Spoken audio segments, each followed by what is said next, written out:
Hi friends. If you're enjoying my videos, please hit the like button. It helps the YouTube algorithm notice me. Now sit back, relax, and enjoy the story. I woke up last night gasping for air, the echoes of screeching sounds bouncing around in my head. It took a moment to remember where I was, curled up in my own bed, blankets twisted around me like restraints. The darkness pressed against my windows, and somewhere in that blackness, I could almost hear breathing that wasn't my own. My thoughts turned immediately to my old ferret, the one that died just 3 weeks ago. The veterinarian had called it unusual growth patterns, but that clinical term didn't capture the horror of watching my pet transform. In its final month, it swelled to the size of a small dog, its body stretching and distorting in ways that made my stomach turn. The fur had thinned, revealing mottled skin underneath that seemed to pulse with its own rhythm. What haunted me most was how it would stand. For hours at a time, balanced on its hind legs, front paws hanging limply at its sides like broken pendulums. Its eyes, God, those eyes, had changed from the bright, curious orbs I'd known to something calculating and cold. When it looked at me during those final days, I felt exposed, as if it could see straight through my skin to the marrow in my bones. The sounds it made had evolved, too. No longer the playful dukes and chirps of a normal ferret, but a low, guttural humming that vibrated through the floorboards. Sometimes, in the dead of night, I'd hear it from my bedroom, that horrible crooning that sounded almost like words, though no animal should know such sounds. My mother had tried to warn me. She'd found the body first, early one morning when I was still asleep. Her face when she woke me, I'd never seen her look so pale, so shaken. She grabbed my shoulders, her fingers digging in hard enough to bruise. "You need to see this," she'd whispered, her voice trembling. "Before I call anyone, you need to understand what's happening." But I'd pushed her away, still groggy and irritated. I thought she was being dramatic about a dead pet. How could I have known? How could any of us have predicted what was starting? She'd tried again later that day, after the veterinarian had taken the body for examination. She cornered me in the kitchen, speaking in hushed tones about how the ferret's internal organs had been rearranged, how its bones had begun to fuse in patterns that made no biological sense. The vet had been baffled, she said, had taken samples and photos, muttering about contacting colleagues at the university. I'd dismissed her concerns, buried myself in the mundane routine of cleaning out the ferret's cage, trying to forget the way it had watched me in those final hours. But now, lying here in the dark with phantom scratches echoing in my ears, I wished I'd listened. I wished I'd looked at what she'd tried to show me. The walk with my friend Marcus was supposed to clear my head. We'd taken the forest trail behind the neighborhood, the one that wound through dense pines and eventually opened onto a small meadow. The autumn air was crisp, carrying the scent of decomposing leaves and distant wood smoke. We were maybe a mile in when we saw it, a doe standing perfectly still in the middle of the path. Not grazing, not alert for predators, just standing. Its legs were positioned oddly, too close together, giving it an unstable appearance that made my skin prickle. Marcus, always the joker, started making those clicking sounds people used to call cats. "Here, dear, dear, dear," he cooed, grinning at me.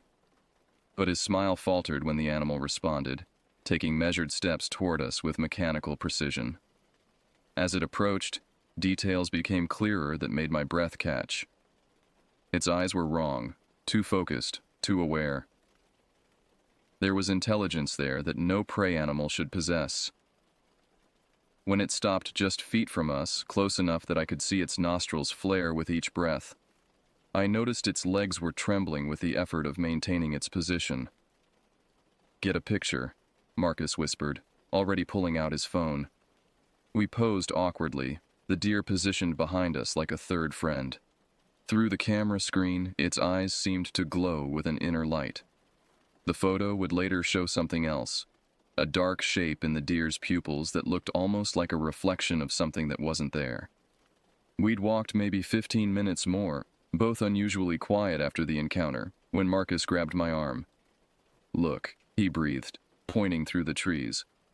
It was the same deer. I was certain by the distinctive white patch on its flank, but it wasn't walking on 4 legs anymore.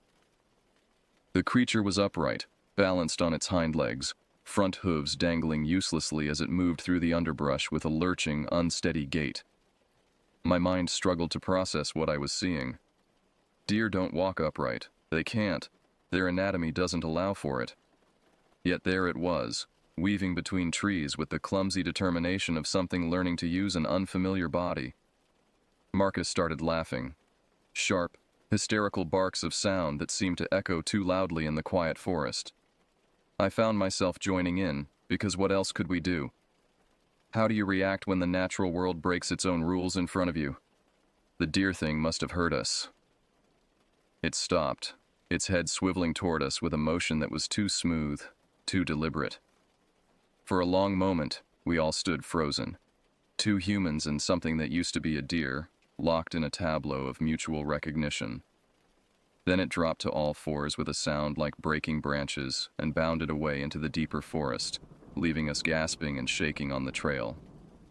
The decision to get away wasn't conscious. I simply found myself packing a bag, getting in my car, and driving until I saw the hotel's neon sign cutting through the evening gloom. It promised a pub, hot food, and most importantly, distance from home. The building was a study in poor design, a concrete block with exterior corridors that left guests exposed to the elements. As I walked to reception, I noticed how the overhead lights flickered in patterns that seemed almost deliberate, casting dancing shadows that made the walls appear to breathe. Cats prowled the corridors in unusual numbers, their eyes reflecting the unstable light. They moved wrong too, I noticed. Too coordinated, too purposeful. When one looked directly at me, I saw the same unnatural awareness I'd seen in the deer, in my ferret during its final days. My room was small and smelled of industrial cleaning products trying to mask something earthier, more organic. I dumped my bag and headed straight for the pub, desperate for the normalcy of human voices and clinking glasses. The pub was half full, locals mixing with travelers, everyone focused on a mediocre cover band struggling through classic rock hits. I nursed a beer in the corner, letting the mundane wash over me like a protective blanket. For a few hours, I could almost pretend the world still followed its expected patterns. The pub closed at 11, and I made my way back through those exposed corridors with measured steps. The cats had multiplied, dozens of them now lining the walkway like a gauntlet. Their eyes tracked my movement with synchronized precision. That's when I heard it. A wet, dragging sound from around the corner. My rational mind said to go to my room, lock the door, and forget about it. But something deeper, some primitive warning system, told me I needed to see what was making that sound. She was massive, this woman, her body straining against clothes that were soaked with perspiration despite the cool night air. Her breathing came in labored gasps that sounded more like drowning than respiration. But it was her movement that made my legs turn to water. She wasn't walking so much as being pulled, her feet scraping along the concrete as if invisible hands dragged her forward. "Waiter," she slurred when she saw me, the word barely human. "Need. Waiter." I opened my mouth to respond, to offer help when her head began to turn. Not her body, just her head, rotating on her neck like a screw being twisted. I heard the vertebrae popping, a sound like knuckles cracking but magnified, wet and meaty. Her head continued its rotation until she was looking at me backward, her body still facing forward. The expression on her face was rapturous, eyes rolled back until only the whites showed, mouth stretched in a smile that revealed too many teeth. She moaned, a sound of pleasure and pain intertwined, and continued her dragging progress down the corridor. I made it to my room through pure adrenaline, slamming the door and engaging every lock. The chair wedged under the handle was probably useless, but it made me feel marginally safer. I sat on the bed, back pressed against the headboard, and waited. The scratching started around 2 a.m. Deliberate, rhythmic, like someone, or something, methodically testing the door's strength. Between the scratches came breathing, but it wasn't quite right. Too deep, too wet, coming from a chest cavity that must have been enormous. Sometimes the scratching would stop, replaced by that horrible dragging sound as whatever was outside repositioned itself. During one of these pauses, I heard voices, multiple voices, all speaking in that same slurred, waterlogged tone. They were discussing me, I realized with growing horror.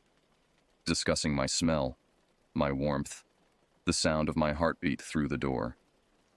Hours crawled by like years. The scratching intensified, joined by a rhythmic thumping as if bodies were throwing themselves against the door. The wood groaned, but held. Through it all I sat frozen, afraid that any movement might encourage them to try harder. Dawn brought silence, but not relief. I knew they were still out there, waiting. When I finally found the courage to peer through the peephole, I saw evidence of their presence. Deep gouges in the door's exterior, dark stains on the concrete, and scattered teeth that were far too large to be human. I left that hotel as soon as the sun was fully up, not bothering to check out, just fleeing to my car and driving until the building disappeared from my mirrors. But I knew running was temporary. Whatever was happening, this wrongness spreading through living things, wasn't going to stop. Back home, I found my mother had left 17 voicemails. Her voice grew more frantic with each message, describing animals in the neighborhood exhibiting similar behaviors. Dogs walking upright, cats moving in coordinated packs. A neighbor who'd been found in their backyard, body contorted in impossible angles but somehow still alive, still moving. The final message was just breathing. Wet, labored, wrong. I've spent the last 3 days researching, preparing. The internet is full of similar stories now, spreading from rural areas into cities. The CDC has issued vague warnings about a behavioral contagion in animals. Hospitals report increasing numbers of patients with structural anomalies. I've marked July 23rd on my calendar. That's when I stop running and start hunting. I've gathered supplies, weapons, medical equipment, recording devices. If this is a disease, it needs to be understood. If it's something else, something that challenges our understanding of what's possible, then someone needs to document it. The scratching has started on my own door now. It's daylight, but they're getting bolder. Through my window, I can see figures in the street, some walking normally, others moving with that horrible dragging gait. A child's voice drifts up from below, singing a nursery rhyme in a pitch that makes my teeth ache. Whatever changed my ferret, whatever is changing us all, it's accelerating. The natural order is breaking down, replaced by something that views biology as a suggestion rather than a rule. And somewhere in this rising tide of wrongness, there must be a source, a patient zero, a reason. I'm going to find it. Because the alternative, letting this spread unchecked until the whole world walks on limbs that were never meant to bear weight, until every living thing stares with eyes that see too much, is unthinkable. The sun is setting now, painting the sky the color of blood. In the growing darkness, I can hear them gathering. Tomorrow, everything changes. Tomorrow, I stop being prey and become the hunter. God help me.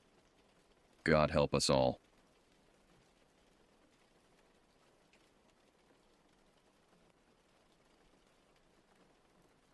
The drive into Kayenta, Arizona stretched endlessly before us, each mile taking us further from civilization and deeper into a landscape that seemed designed to swallow travelers whole. The desert sprawled in every direction like a vast cemetery of sand and stone, the horizon wavering under the merciless August sun. My friend Anna had the music turned down low, some folk playlist she'd made for the trip, but even that felt intrusive against the overwhelming silence pressing in from all sides. I pressed my face against the passenger window, watching the endless procession of sagebrush and Joshua trees blur past. The heat radiating through the glass made my cheek burn, but I couldn't look away from the alien landscape. We hadn't seen another car for over an hour, hadn't passed a gas station or even a road sign since leaving the interstate. My phone had lost signal somewhere around mile marker 127, leaving us completely cut off from the outside world. "You sure your uncle's place is out here?" I asked, trying to keep the unease out of my voice. The GPS had given up 40 minutes ago, leaving us to navigate by Anna's childhood memories and a hand-drawn map her Uncle Robert had mailed her. Anna nodded, though I could see tension in the way her hands gripped the steering wheel. "He likes his privacy. Always has. Mom used to joke that he was preparing for the end of the world out here." She attempted a laugh, but it sounded hollow in the confined space of the car. The landscape began to change subtly as we drove deeper into the desert. The vegetation grew sparser, more twisted. Rock formations jutted from the earth like broken bones, casting strange shadows that seemed to move independently of the sun. The very air outside seemed to shimmer with heat distortion, creating phantom lakes on the horizon that disappeared as we approached. "There," Anna said suddenly, pointing to what looked like tire tracks in the hard-pan dirt. "That's got to be the turnoff." She cranked the wheel hard to the right, and we bumped onto a gravel path that was barely wider than our car. The suspension groaned as we navigated the rutted track, sage branches scraping against the windows like skeletal fingers. Dust billowed up behind us, obscuring everything in our wake and making it feel like we were being erased from existence itself. After what felt like an eternity of jarring bumps and scrapes, a structure materialized through the heat haze. Uncle Robert's house squatted against the desert floor like something that had grown from the earth itself. It was a low, rambling building of weathered wood and corrugated metal, its windows reflecting the brutal sun like dead eyes. A chain-link fence surrounded the property, but not the kind meant to keep people out. This fence was taller, more aggressive, with barbed wire coiled along the top like metal serpents. Uncle Robert emerged from the house as we pulled up, stepping onto a covered porch that looked ready to collapse at any moment. He was a tall, lean man in his 60s, his face carved into deep lines by decades of desert wind and sun. A wide-brimmed hat shadowed his eyes, and when he moved, there was something predatory about it, like he was always listening for sounds that others couldn't hear. "You girls made good time," he said as we climbed out of the car, his voice gravelly from years of cigarettes and solitude. But even as he spoke, his eyes kept scanning the horizon, never settling on us for more than a few seconds. "Uncle Robert," Anna said, rushing to hug him. "Thanks for letting us stay. I know you don't usually have visitors." He accepted the hug stiffly, patting her back once before gently pushing her away. "Solitude served me well out here," he said, "but it comes with its own complications." He didn't elaborate, instead helping us unload our bags with an efficiency that suggested he wanted us inside as quickly as possible. As I grabbed my duffel bag from the trunk, a sound caught my attention. A low, rhythmic thumping coming from somewhere beyond the fence. "What's that noise?" I asked. Robert froze, tilting his head to listen. The sound came again, 3 slow, deliberate thumps, like something heavy being dropped on hard ground. "Generator," he said after a moment, but there was something forced about his casual tone. "Acts up sometimes in this heat."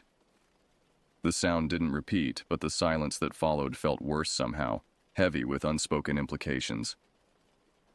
As we walked toward the house, I noticed that all the windows were covered with heavy mesh screens, not the flimsy kind meant to keep out insects, but thick steel mesh that looked like it belonged on a prison. Dark stains marked the dirt around the porch. Could have been rust, could have been something else entirely. Inside, the house was spartanly furnished, but meticulously clean. The walls were lined with bookshelves packed with volumes on desert survival, wildlife tracking, and titles I couldn't quite make out in the dim light. A gun rack near the front door held 3 rifles, all of them well-maintained and loaded. The smell of sage and something else, something organic and unpleasant, permeated everything. "You girls can take the back room," Robert said, leading us down a narrow hallway lined with photographs. As we passed, I caught glimpses of the images, mostly landscapes, but some showed groups of people I didn't recognize, their faces serious and worried. In several photos, the background seemed to show large, irregular holes dug in the desert floor. The guest room was small but comfortable, with 2 single beds and a window that looked out over the fenced backyard. Through the mesh screen, I could see a series of outbuildings scattered across the property. A workshop, what looked like a storage shed, and something else. A concrete structure partially buried in the ground like a bunker. "Dinner's at 6, Robert said from the doorway. "Try to stay inside after sunset. The desert's not safe at night, especially lately." He turned to leave, then paused. "And keep that window locked. Always." As his footsteps faded down the hallway, Anna and I exchanged glances. "He's always been a little paranoid," she said, but her voice lacked conviction. "Living alone out here, it gets to people." I nodded, but something cold had settled in my stomach. The way Robert had looked at that window, the fear I'd glimpsed in his eyes when he mentioned nighttime. It wasn't the paranoia of isolation. It was the fear of someone who knew exactly what was out there in the dark. Dinner was a tense affair, served on the covered porch as the sun began its descent toward the horizon. Robert had prepared a simple meal of canned beans and jerky, but none of us seemed to have much appetite. The conversation was stilted, filled with long pauses, where the only sound was the scrape of utensils against tin plates and the occasional creak of the house settling. As the light began to fade, the desert transformed around us. The brutal heat gave way to an almost pleasant coolness, but with it came something else, a sense of watchfulness, as if the very landscape was holding its breath. The colors shifted from harsh whites and yellows to deep purples and blacks, and shadows began pooling in places where no shadows should exist. "Had some trouble lately?" Robert said suddenly, his fork halfway to his mouth. He set it down and reached for a cigarette, his hands steady despite the tremor I could hear in his voice. "Been getting visitors." Anna leaned forward. "What kind of visitors?" Robert lit the cigarette and took a long drag, the ember glowing like a tiny beacon in the gathering dusk. "Started about 3 weeks ago. Something's been coming around at night, testing the fence, looking for weak spots." He paused, exhaling smoke into the still air. "At first I thought it was coyotes, maybe a mountain lion. But this thing, it's different." "Different how?" I asked, though part of me didn't want to know the answer. "Coyotes run when they see you. Mountain lions avoid people altogether. This thing watches. It studies." He pointed toward a section of fence near the back of the property. "Found tracks out there 3 days ago. Bipedal at first, then switching to quadrupedal. Like it couldn't decide what it wanted to be." The temperature seemed to drop another 10 degrees, and I pulled my jacket tighter around my shoulders. "Maybe it's just someone playing a prank," I suggested weakly. Robert's laugh was bitter.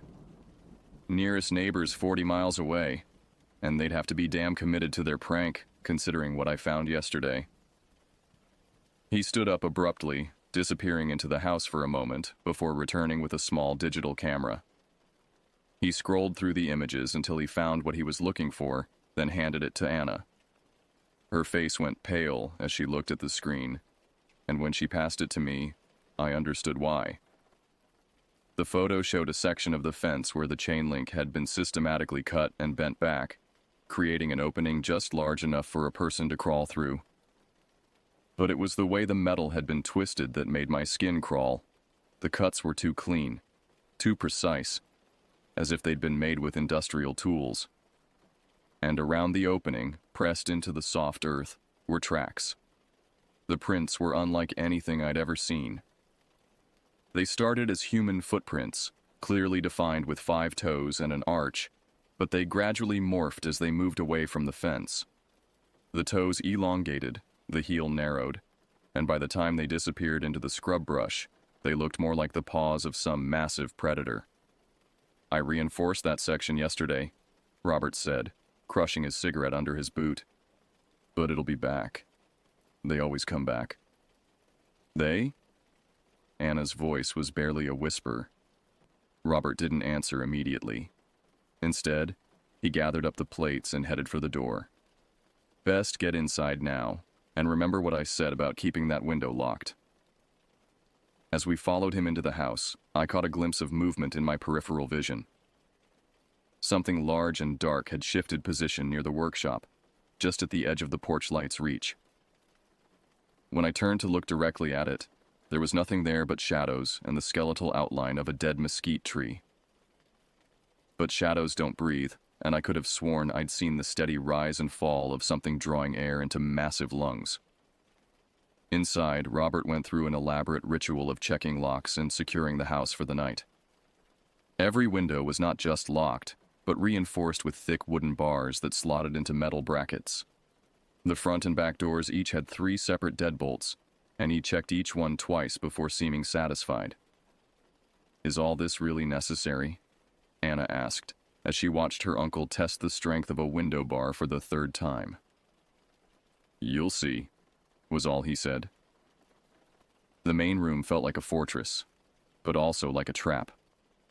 The heavy wooden shutters blocked out any view of the outside world, leaving us sealed in with only the pale yellow glow of battery-powered lanterns for illumination.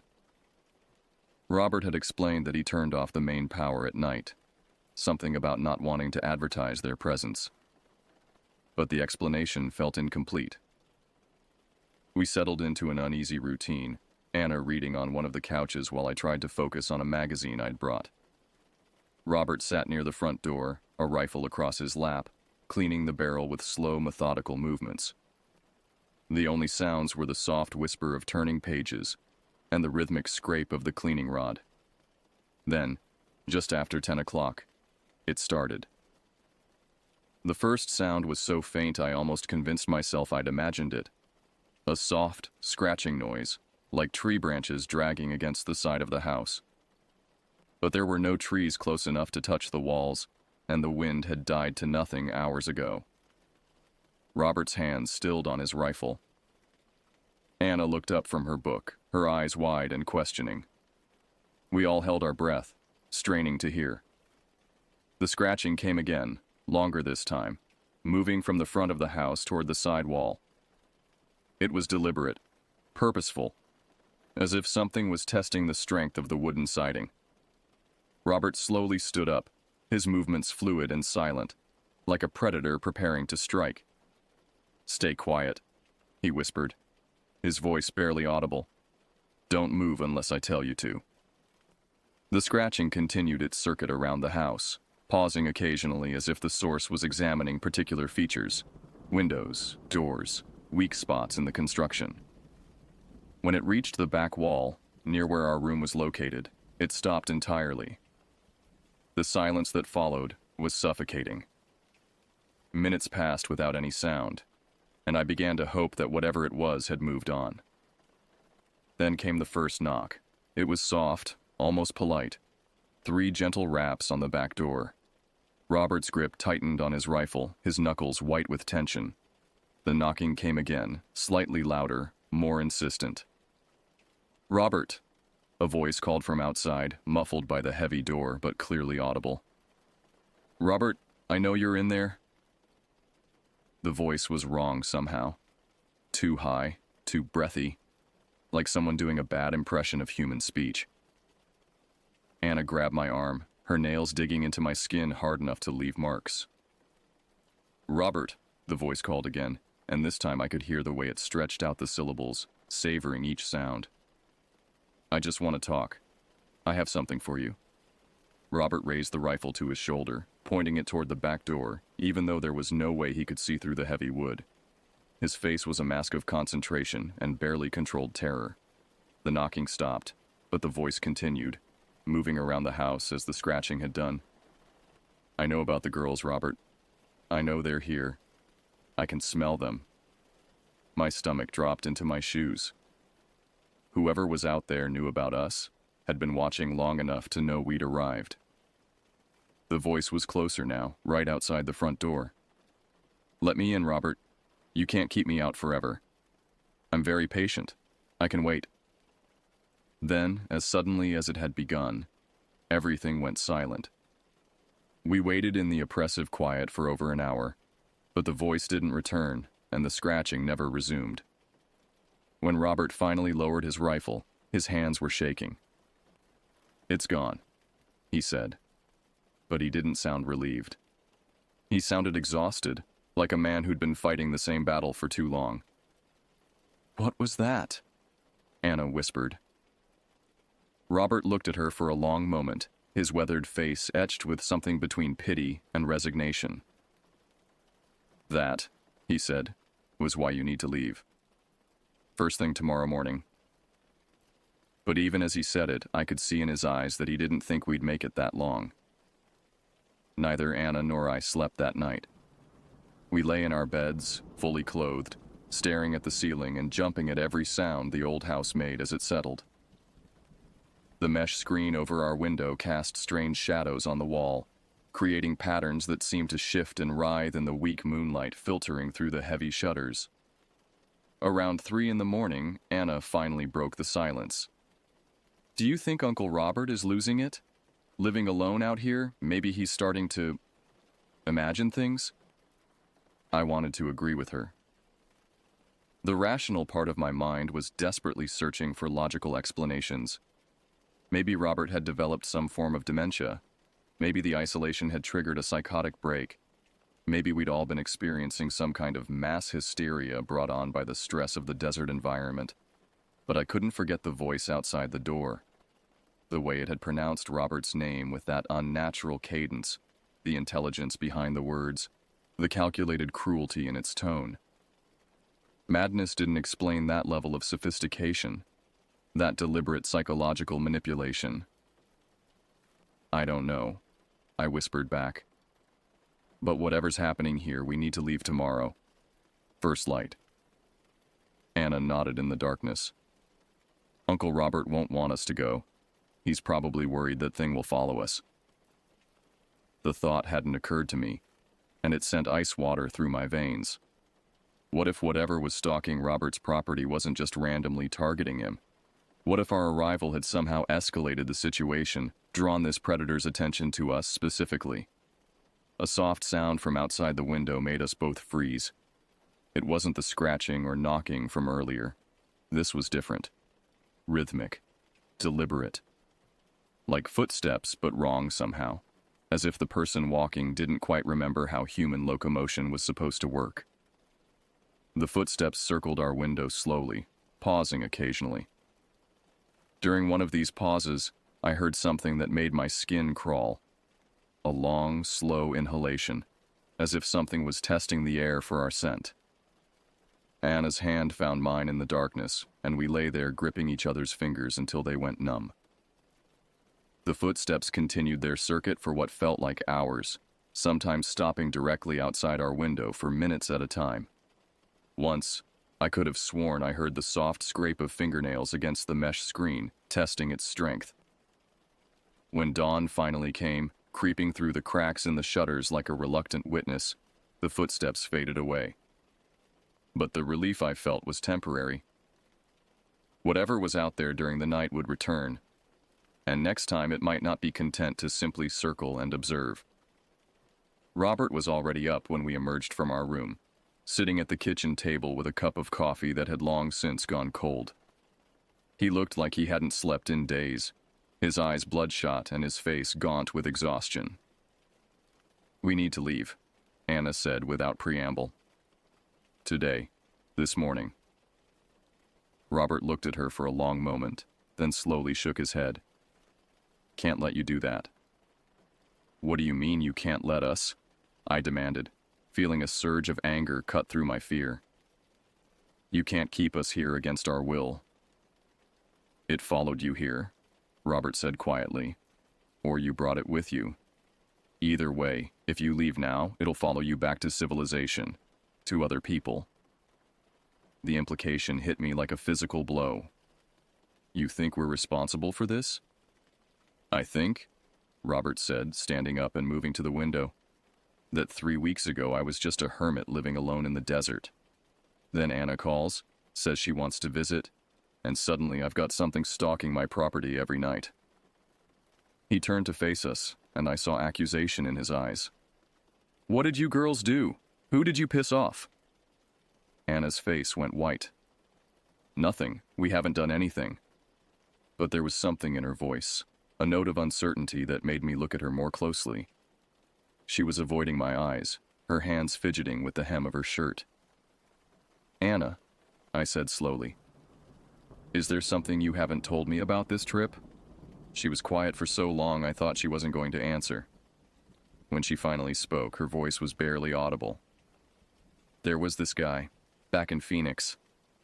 I was seeing him for a few months, and when I broke up with him, he didn't take it well. Define didn't take it well, Robert said, his voice sharp.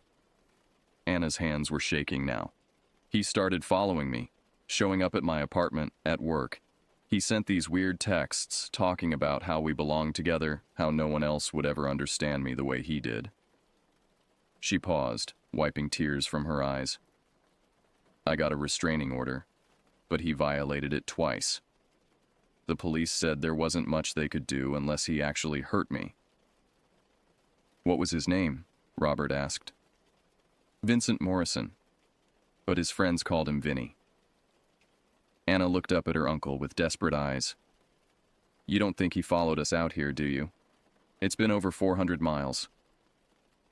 Robert was already moving toward a filing cabinet in the corner of the room. He pulled out a folder thick with newspaper clippings and printouts from the internet. Morrison, he muttered, flipping through the papers. Morrison. Here. He pulled out a police report and handed it to Anna. Her face went even paler as she read. What is it? I asked. Vincent Morrison, Anna whispered. Arrested 6 months ago for breaking into his ex-girlfriend's house. She found him hiding in her bedroom closet at 3 a.m. When the police searched his apartment, they found... She stopped reading, her hands trembling so badly she could barely hold the paper. What did they find? I pressed. Robert answered for her. Detailed surveillance photos of the victim, maps of her daily routine, and a collection of animal bones arranged in specific patterns around a shrine he'd built in his bedroom. The room seemed to tilt around me. The voice outside the door last night, the calculated psychological manipulation, the patient stalking behavior. It all fit the profile of an obsessive ex-boyfriend who'd escalated to dangerous levels. He was released on bail 3 weeks ago, Robert continued. Same day you called to arrange this visit. Anna dropped the police report, her whole body shaking. Oh God, I led him right to you. I'm so sorry, Uncle Robert. I never imagined he'd follow us this far. But Robert was already shaking his head. Vincent Morrison is 5'8" and weighs maybe 160 pounds. What I saw on my security cameras last night was bigger. Much bigger. And those tracks by the fence... He trailed off, staring out the window at something we couldn't see. What tracks? I asked. The ones that kept changing, Robert said quietly. Human to animal and back again, like whoever made them couldn't decide what they wanted to be. The kitchen fell silent, except for the steady tick of an old wall clock.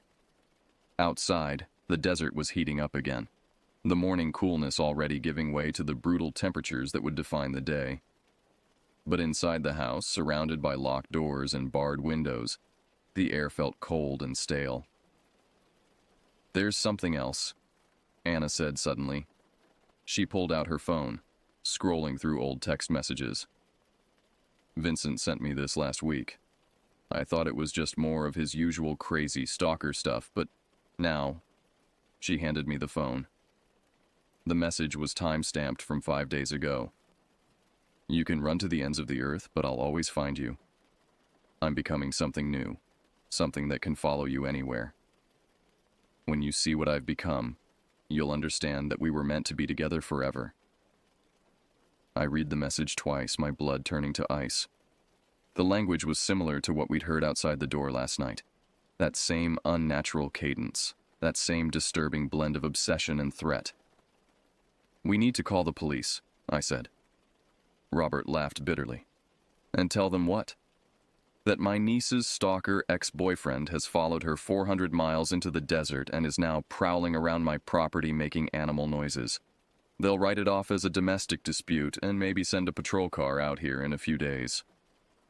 He was right, and we all knew it. Out here, we were completely on our own. "So what do we do?" Anna asked. Robert picked up his rifle and checked the chamber. "We wait for nightfall," he said grimly. "And then we find out exactly what Vincent Morrison has become." The day passed with agonizing slowness, each hour feeling like a countdown to something terrible. Robert spent the morning reinforcing the house's defenses, adding extra bars to windows and installing motion sensors around the perimeter. He worked with the focused intensity of a man preparing for war, and watching him, I began to understand that this wasn't the first time he'd faced something like this. "You've dealt with stalkers before," I said as I helped him carry supplies from the workshop to the house. Robert paused in his work, a heavy battery-powered spotlight in his hands. "Spent 20 years as a sheriff's deputy before I retired out here. Seen all kinds of crazy." He set the spotlight down and wiped sweat from his forehead. "But this is different. More focused. More intelligent." "What do you mean?" "Most stalkers are impulsive. They make mistakes, leave evidence, get sloppy when their emotions take over." Robert pointed toward the section of fence that had been cut. "This person has been watching my property for weeks, learning my routines, testing my defenses. Last night was just the opening move." The thought made my stomach churn. While we'd been driving through the desert yesterday, thinking we were embarking on a simple visit to Anna's eccentric uncle, Vincent Morrison had already been here, studying the house, planning his approach, waiting for the perfect moment to reveal himself. Anna emerged from the house carrying a box of ammunition. She'd been quiet all morning, racked with guilt over bringing this nightmare to her uncle's doorstep. "I should be the one to face him," she said. "This is my problem. I shouldn't have dragged you into it." "You didn't drag anyone anywhere," Robert said firmly. "And you're not facing anything alone. We're family, and family protects each other." But even as he said it, I could see the doubt in his eyes. Whatever Vincent Morrison had become during his transformation in the desert, Robert wasn't sure the three of us would be enough to stop him. As the afternoon wore on, we discovered more evidence of Morrison's presence around the property. Footprints in the soft earth near the water tank, scratches on the metal siding of the workshop, and most disturbing of all, a small camp hidden in a cluster of rocks about half a mile from the house. Robert found it while doing a perimeter sweep, and when he returned, his face was grim. "He's been living out there for at least a week," he reported. "Sleeping bag, canned food, water bottles, and something else." He handed Anna a small digital camera, obviously expensive and equipped with a powerful zoom lens. "Found this buried near his campsite. Took the liberty of checking the memory card." The photos were a timeline of stalking behavior that made me feel sick. Hundreds of images of Anna from the past several months. Pictures taken through windows, from across parking lots, from hiding spots in public places. But the most recent photos, taken in the last few days, showed the three of us around Robert's property. Morrison had been documenting our every move since we'd arrived. "Look at the timestamps," Robert said. "Some of these were taken during daylight hours. He was watching us even when we thought we were safe." The last photo in the sequence was the most disturbing. It was a close-up of our bedroom window taken from just a few feet away. In the background, barely visible through the mesh screen, were the shapes of Anna and me sleeping in our beds. The timestamp showed it had been taken at 4:17 a.m., right around the time we'd heard the footsteps outside. "He could have killed us," Anna whispered, staring at the image. "But he didn't. Robert said. He's not ready yet. This is all part of his game, his way of building up to whatever he has planned for tonight. As evening approached, we made our final preparations. Robert positioned motion-activated lights around the house, their sensors aimed at the most likely approach routes. He distributed weapons, giving Anna a .38 revolver and teaching me how to use a shotgun, and established a communication plan using handheld radios in case we got separated. "Remember," he said as we gathered in the main room for what felt like a war council. "Morrison spent weeks out there in the desert. The heat, the isolation, the obsession, it changes people. Don't expect him to act rationally or predictably." "What if he has weapons?" I asked. "Assume he does. Assume he's armed, dangerous, and completely divorced from reality." Robert checked his rifle one more time. "And whatever happens, don't let him separate us. Predators always try to isolate their prey." As darkness fell, we took our positions. Robert stationed himself near the front door with a clear view of the main approach. Anna and I were in the back room, watching the rear windows and the section of fence where Morrison had cut his way through before. The house felt different at night. Smaller, more vulnerable, like a tiny island of light surrounded by an ocean of threatening darkness. Every sound from outside seemed amplified. The rustle of wind through sagebrush, the distant howl of coyotes, the occasional crack of cooling metal in the outbuildings. For the first 2 hours, nothing happened. I began to hope that maybe Morrison had moved on, that our preparations had convinced him to find easier prey elsewhere. But Robert had warned us that predators were patient, and shortly after 10 o'clock, the motion sensors began triggering. The first light came on near the workshop, illuminating an empty patch of ground, then another near the fence line, then a third near the main gate. It was as if Morrison was deliberately triggering the sensors, letting us know he was there without revealing his exact location. "He's playing with us," Anna whispered into her radio. "Stay focused," Robert's voice crackled back. "Don't let him get in your head." But it was already too late for that. The psychological warfare had begun, and Morrison was clearly an expert at it. Over the next hour, he systematically triggered every motion sensor around the property, sometimes in sequences that suggested multiple people, other times in patterns that seemed impossible for a single person to achieve. Then the lights started going out. One by one, the motion sensors stopped triggering. Not all at once, which would have suggested a power failure, but individually, as if Morrison was methodically disabling them. The perimeter of safety around the house grew smaller and smaller until only the immediate area around the front and back doors remained illuminated. "He's cutting the wires," Robert reported over the radio. "Moving in closer." That's when we heard the voice. It started as a whisper, so faint I almost convinced myself I was imagining it. But gradually it grew louder, more distinct, and I realized it was coming from multiple directions at once. "Anna," the voice called softly. "Anna, I know you can hear me. I've come such a long way to find you." The voice was definitely Vincent Morrison's, but there was something wrong with it. The words were slightly slurred, as if he was having trouble forming them properly, and there was an underlying rasp that hadn't been there in the old recordings Anna had played for us. "I've been thinking about you every day since you left," the voice continued, moving around the house like an audio hallucination. "Thinking about how perfect we were together, how much you needed me even when you didn't realize it." Anna's hand found mine in the darkness, and I could feel her trembling. This was her worst nightmare come to life, the obsessive ex-boyfriend who wouldn't accept rejection, who'd followed her to the ends of the earth to continue his pursuit. "I know you're scared," Morrison's voice said, now coming from right outside our window. "But you don't need to be. I've changed, Anna.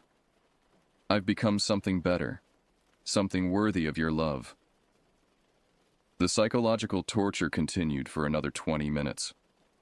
Morrison's voice seemed to come from everywhere and nowhere, sometimes whispering endearments, other times making threats, always maintaining that perfect balance between obsession and menace that made my skin crawl.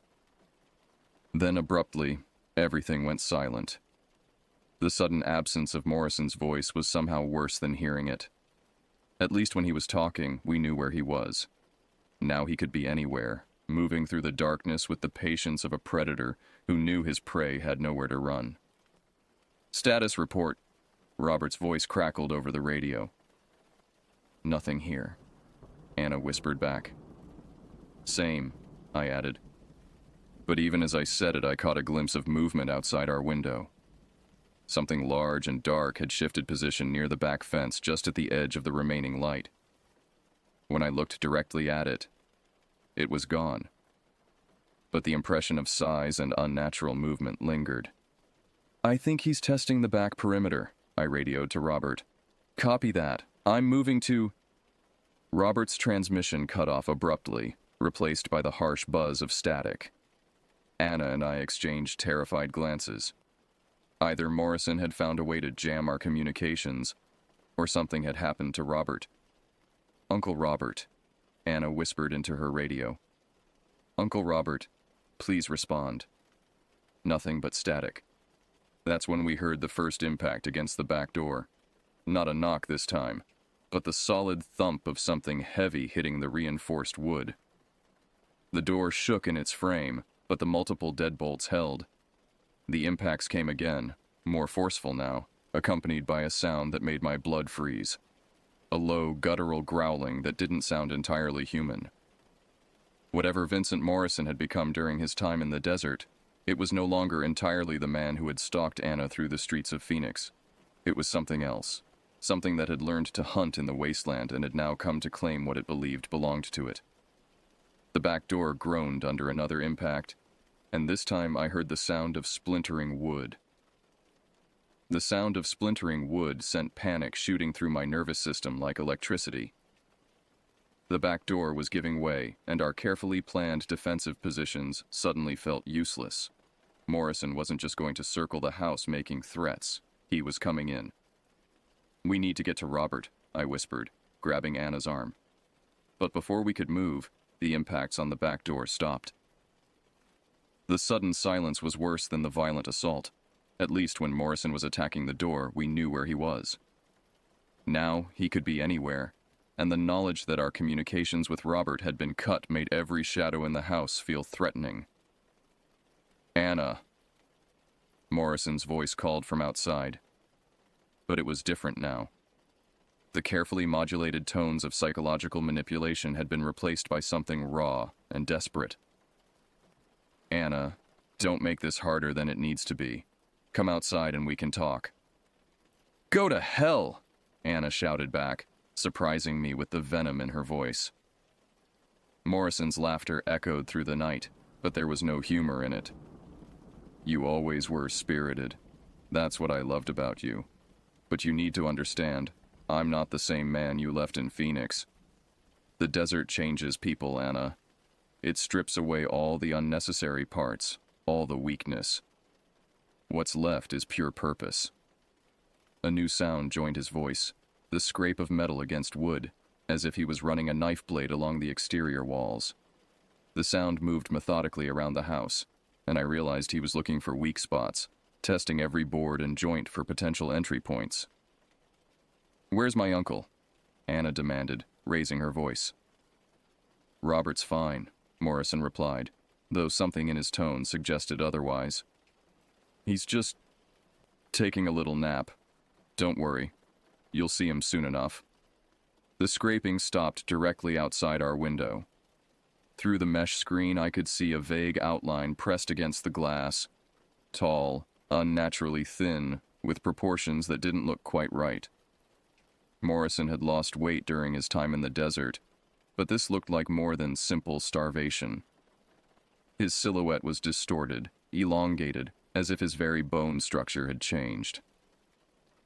"I can see you in there," he whispered, his voice now coming from just inches away. "Both of you. You look scared. That's good. Fear makes the blood taste better." The casual mention of blood made my stomach lurch. Anna raised her revolver, pointing it toward the window, but Morrison's laugh told us he wasn't concerned about our weapons. "Bullets won't stop what I've become," he said. "The desert taught me things, Anna. Ancient things. Ways to change, to adapt, to become something more than human." The shadow moved away from the window, and we heard him circling the house again. But his movements were different now, not the careful, measured steps of a human being, but something more fluid and predatory. Sometimes it sounded like he was walking upright, other times like he was moving on all fours. "We need to find Robert," I whispered to Anna. Whatever Morrison did to him, he might still be alive. Anna nodded, her face pale but determined. We crept to the bedroom door and peered down the hallway. The main room was empty, Robert's rifle lying abandoned on the floor near the front door. There was no sign of a struggle, no blood, no indication of what had happened to him. "Uncle Robert?" Anna called softly. A voice answered from the direction of the kitchen, but it wasn't Robert's. "He's in here," Morrison called back, his tone cheerful and conversational. "Why don't you come join us? We're having such an interesting conversation about your childhood." The invitation was obviously a trap, but we couldn't abandon Robert. Anna started toward the kitchen, but I grabbed her arm, stopping her. "Wait," I whispered. "If we go in there, we're playing by his rules. We need to change the game." I pointed toward the gun rack near the front door. Robert had mentioned that all 3 rifles were loaded, and we might need the extra firepower. Anna nodded, understanding immediately. We moved carefully down the hallway, staying low and keeping to the shadows. The abandoned rifle on the floor was a pump-action shotgun, and I grabbed it while Anna retrieved one of the remaining weapons from the rack, a bolt-action hunting rifle with a powerful scope. "Much better," Morrison's voice called from the kitchen. "I can hear you moving around out there." "Good. I want you armed. It makes the hunt more interesting." Armed with our weapons, we positioned ourselves at opposite ends of the main room, creating crossfire positions that would give us the best chance if Morrison tried to rush us. The kitchen was just beyond a narrow doorway, and from our positions, we could see part of the room, but not all of it. "Robert?" I called out. "Are you okay?" "He's fine," Morrison answered instead. "A little tired, maybe. The desert sun can be exhausting, especially when you're tied up in it all day." The casual cruelty in his voice made my hands shake with rage. Morrison hadn't just stalked us to Robert's property. He'd been torturing the old man, using him as bait to draw us into his trap. "What do you want?" Anna demanded. "What I've always wanted," Morrison replied. "You. Forever. In Phoenix, you could still run away, still hide behind restraining orders and police reports. But out here, there's nowhere to go. Just you and me and all the time in the world to get reacquainted. I'd rather die than go anywhere with you," Anna spat. "Death is just another kind of togetherness," Morrison said, and I could hear the smile in his voice.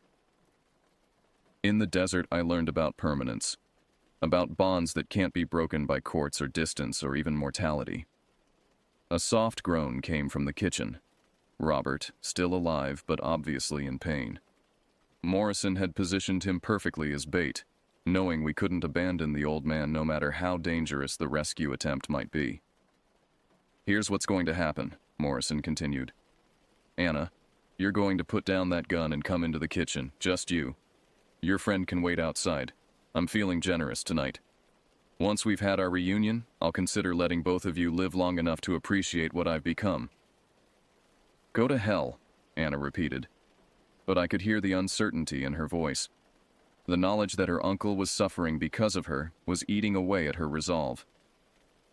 "Anna, don't," I whispered. "It's what he wants. The second you go in there alone, we're all dead." But Morrison had other ideas. The lights went out suddenly, plunging the house into complete darkness. Emergency lighting kicked in a moment later, battery-powered units that Robert had installed as backup. But the pale blue glow only made the shadows deeper and more threatening. In the shifting light, I saw Morrison's silhouette appear in the kitchen doorway. My first impression was that he was standing on something to make himself appear taller. But as my eyes adjusted, I realized that wasn't it at all. Morrison had grown, not just thinner from his time in the desert, but actually taller, his frame stretched and distorted like a funhouse mirror reflection. "Surprise?" he said, stepping into the main room. Anna screamed. Morrison's face was wrong in every way that mattered. His features were still recognizably human, but they'd been elongated and sharpened, as if someone had grabbed his skull and pulled it like taffy. His eyes were too large, too bright, reflecting the emergency lighting like an animal's. His mouth was filled with teeth that were too long, too sharp, and when he smiled, the expression was a parody of human emotion. "The desert teaches you things," he said, his voice now carrying an undertone that made my bones ache. "How to change, how to adapt, how to become what you need to be to survive." Anna raised her rifle, but her hands were shaking so badly she could barely aim. Morrison laughed, the sound echoing strangely in the confined space. "I told you bullets wouldn't stop me," he said. "But please, try. I want you to understand how futile resistance is." Anna pulled the trigger. The rifle boomed in the enclosed space, the muzzle flash illuminating Morrison's impossible form for a split second. The bullet caught him center mass, spinning him around and sending him stumbling backward into the kitchen doorway. For a moment, I thought we'd won. Then Morrison straightened up, looked down at the spreading bloodstain on his shirt, and began to laugh again. "That hurt," he said conversationally. "But not enough." The hole in his chest was already closing, the bleeding stopping as if the wound was healing itself in real time. Morrison's transformation wasn't just physical. He'd become something that conventional weapons couldn't kill. "Now it's my turn," he said, and lunged toward Anna with inhuman speed.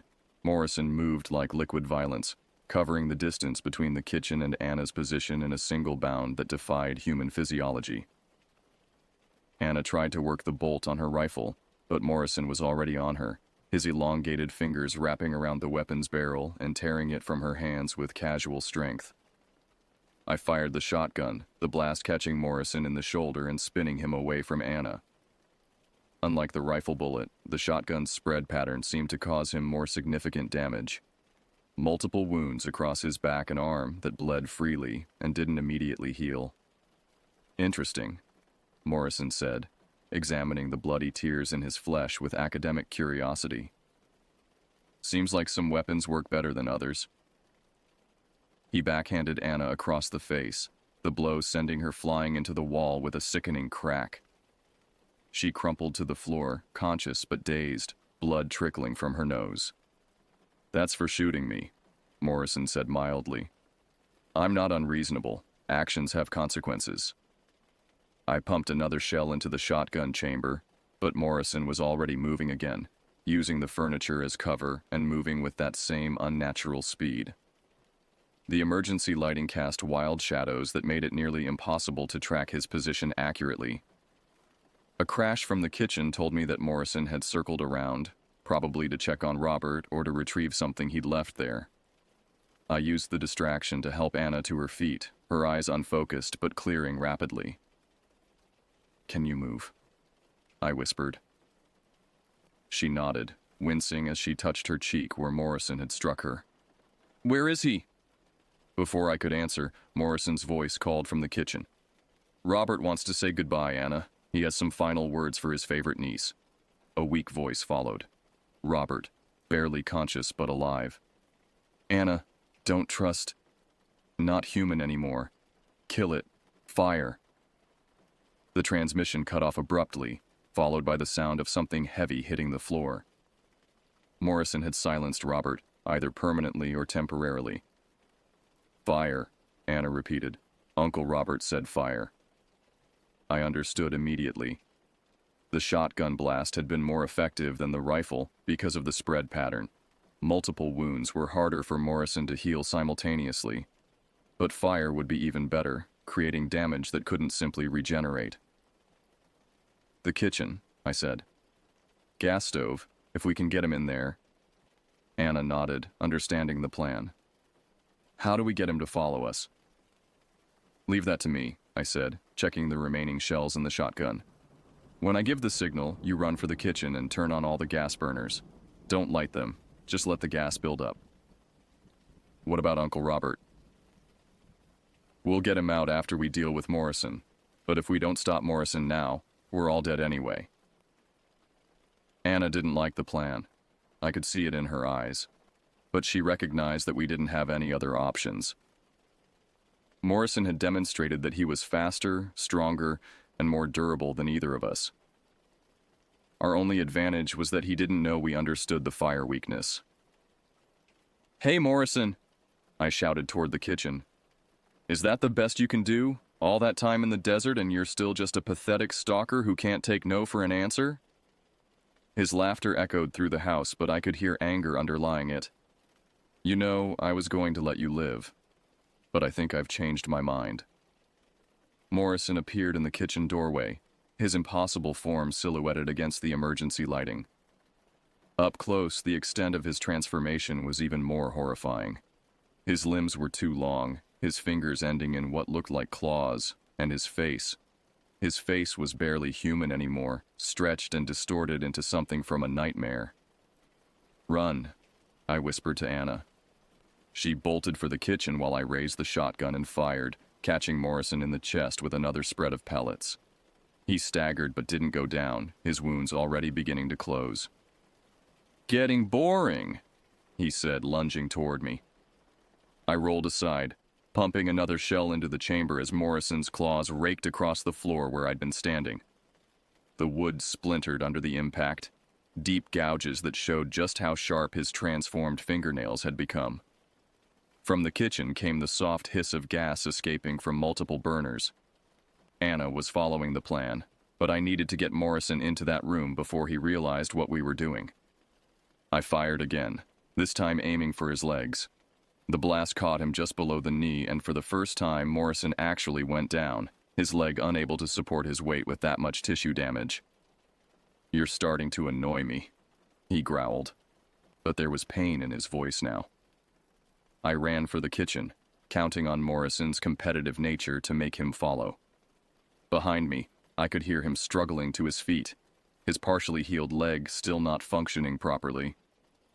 The kitchen was filled with the smell of natural gas, and I could see Robert tied to a chair in the corner, unconscious, but breathing. Anna was standing by the stove, her hand on a box of matches she'd found somewhere. Light it, I said. But Morrison was already in the doorway, his elongated form filling the entrance. When he saw the gas burners and smelled the accumulating fumes, his face changed. For the first time since this nightmare began, he looked genuinely afraid. Clever, he said, but not clever enough. Instead of entering the kitchen, he reached for the light switch on the wall. The spark from the electrical connection would be enough to ignite the gas, turning the entire room into a bomb with all three of us inside it. I raised the shotgun and fired, catching his hand just as it touched the switch. The blast severed two of his fingers and sent him stumbling backward, but the damage was done. The electrical spark had already jumped the gap. The explosion was deafening. Fire erupted through the kitchen like a living thing, consuming the accumulated gas in an instant and sending a wave of superheated air through the house. I was thrown backward into the main room, my hair singed and my lungs burning from the heat. Morrison's scream was inhuman, a sound of pure agony that cut through the roar of the flames. Through the wall of fire that had been the kitchen, I could see his silhouette writhing in the inferno, his transformed body finally finding something it couldn't heal from. But the fire was spreading quickly, consuming the old wood of the house with terrifying speed. Anna and Robert were trapped on the other side of the flames, and I had no way to reach them. "Anna!" I shouted over the roar of the fire. "I'm okay." Her voice came back, muffled by the smoke and flame. "Uncle Robert's alive. We're going out the back." I ran for the front door, my clothes smoking from the heat. Behind me, Morrison's screams were growing weaker but hadn't stopped entirely. Whatever he had become, it was taking a long time to die. Outside, the desert air felt cool and clean after the smoke-filled interior of the house. I circled around to the back, where Anna was dragging Robert's unconscious form away from the burning building.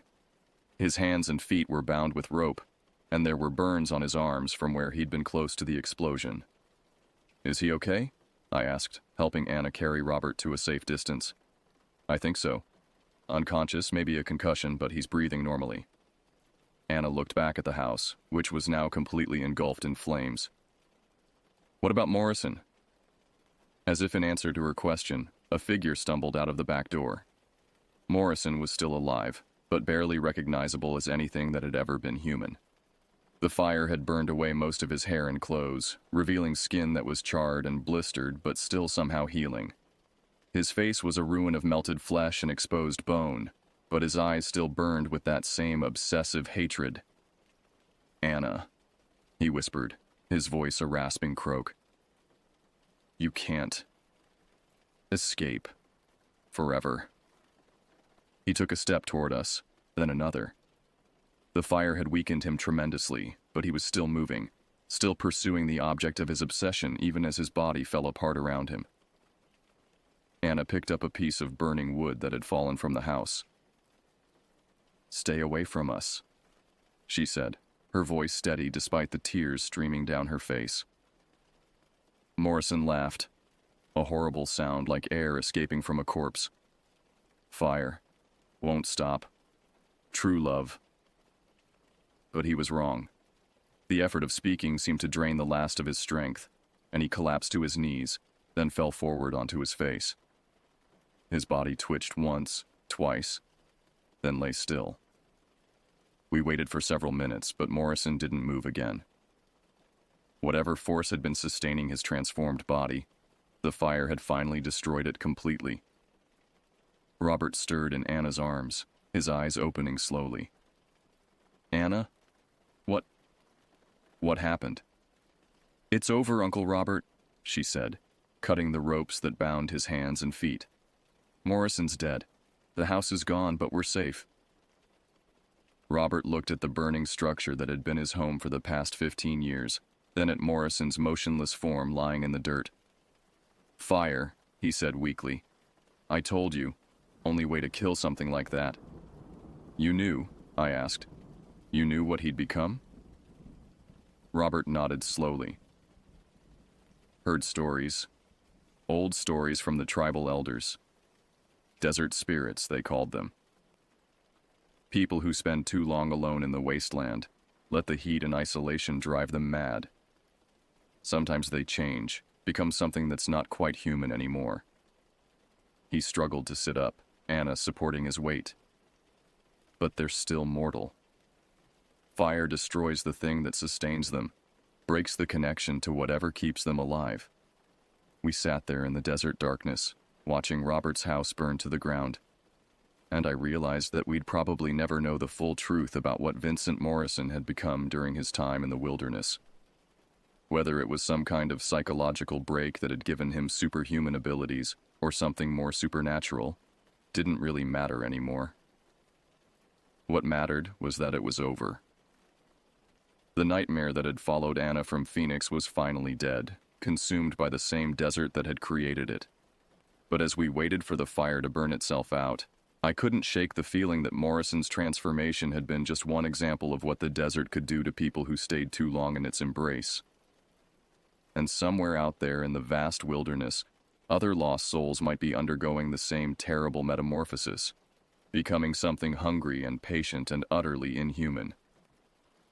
The desert keeps its secrets, but sometimes those secrets come hunting for us.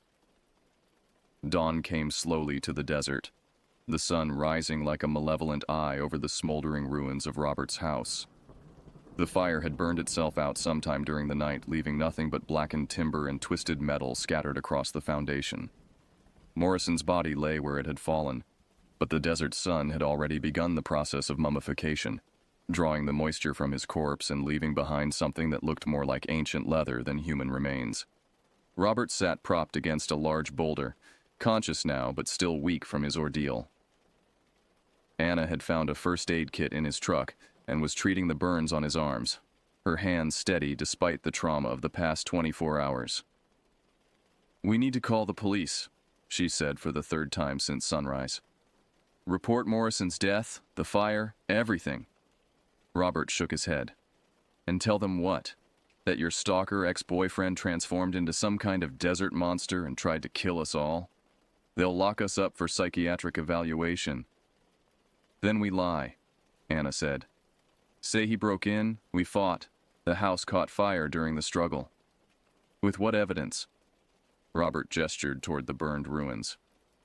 "Morrison's body is barely recognizable, the house is gone, and all the physical evidence went up in smoke.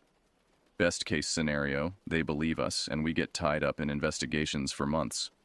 Worst case, they think we murdered him and burned the house to cover it up." I knew Robert was right, but the idea of simply walking away from what had happened felt wrong somehow. Morrison had committed crimes, both before and during his transformation. There should be consequences, justice, some kind of official recognition of what we'd endured. "What about the other people he might have stalked?" I asked. "His other victims? Don't they deserve to know he's dead?" Robert considered this, his weathered face thoughtful. "Morrison was released on bail 3 weeks ago and immediately disappeared into the desert. As far as the authorities are concerned, he's already a fugitive. When he fails to show up for his court date, they'll issue a warrant. But out here..." He gestured toward the vast emptiness surrounding us. "People disappear in the desert all the time. Eventually, they'll assume he died of exposure or got lost, and the case will go cold." Anna finished bandaging Robert's burns and sat back on her heels. "So we just leave his body here?" "The desert will take care of it," Robert said simply. "Sun, wind, scavengers. In a few weeks, there won't be enough left to identify even if someone stumbles across the remains." The casual way he discussed the disposal of Morrison's corpse made me uneasy, but I had to admit the logic was sound. We had no way to explain what had really happened without sounding insane, and any investigation would likely cause more problems than it solved. "There's something else we need to consider," Robert continued. "Morrison wasn't the only one out there. The stories I mentioned about people changing in the desert, they're not isolated incidents. There might be others." The thought sent ice water through my veins. The idea that Morrison's transformation wasn't unique, that there could be other predators lurking in the wilderness, was almost too terrifying to contemplate. "How many others?" Anna asked. "No way to know for sure. The desert's a big place, and people who want to disappear can stay hidden for years if they know what they're doing."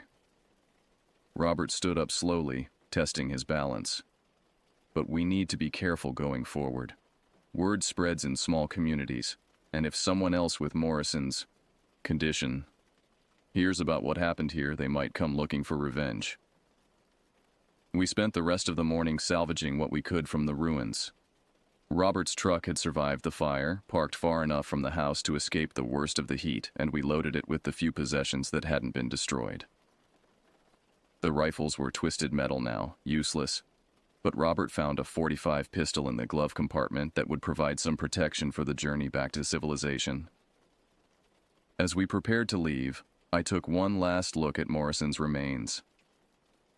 In the harsh morning light, his corpse looked almost peaceful, like someone who had finally found rest after a long struggle. But I knew better.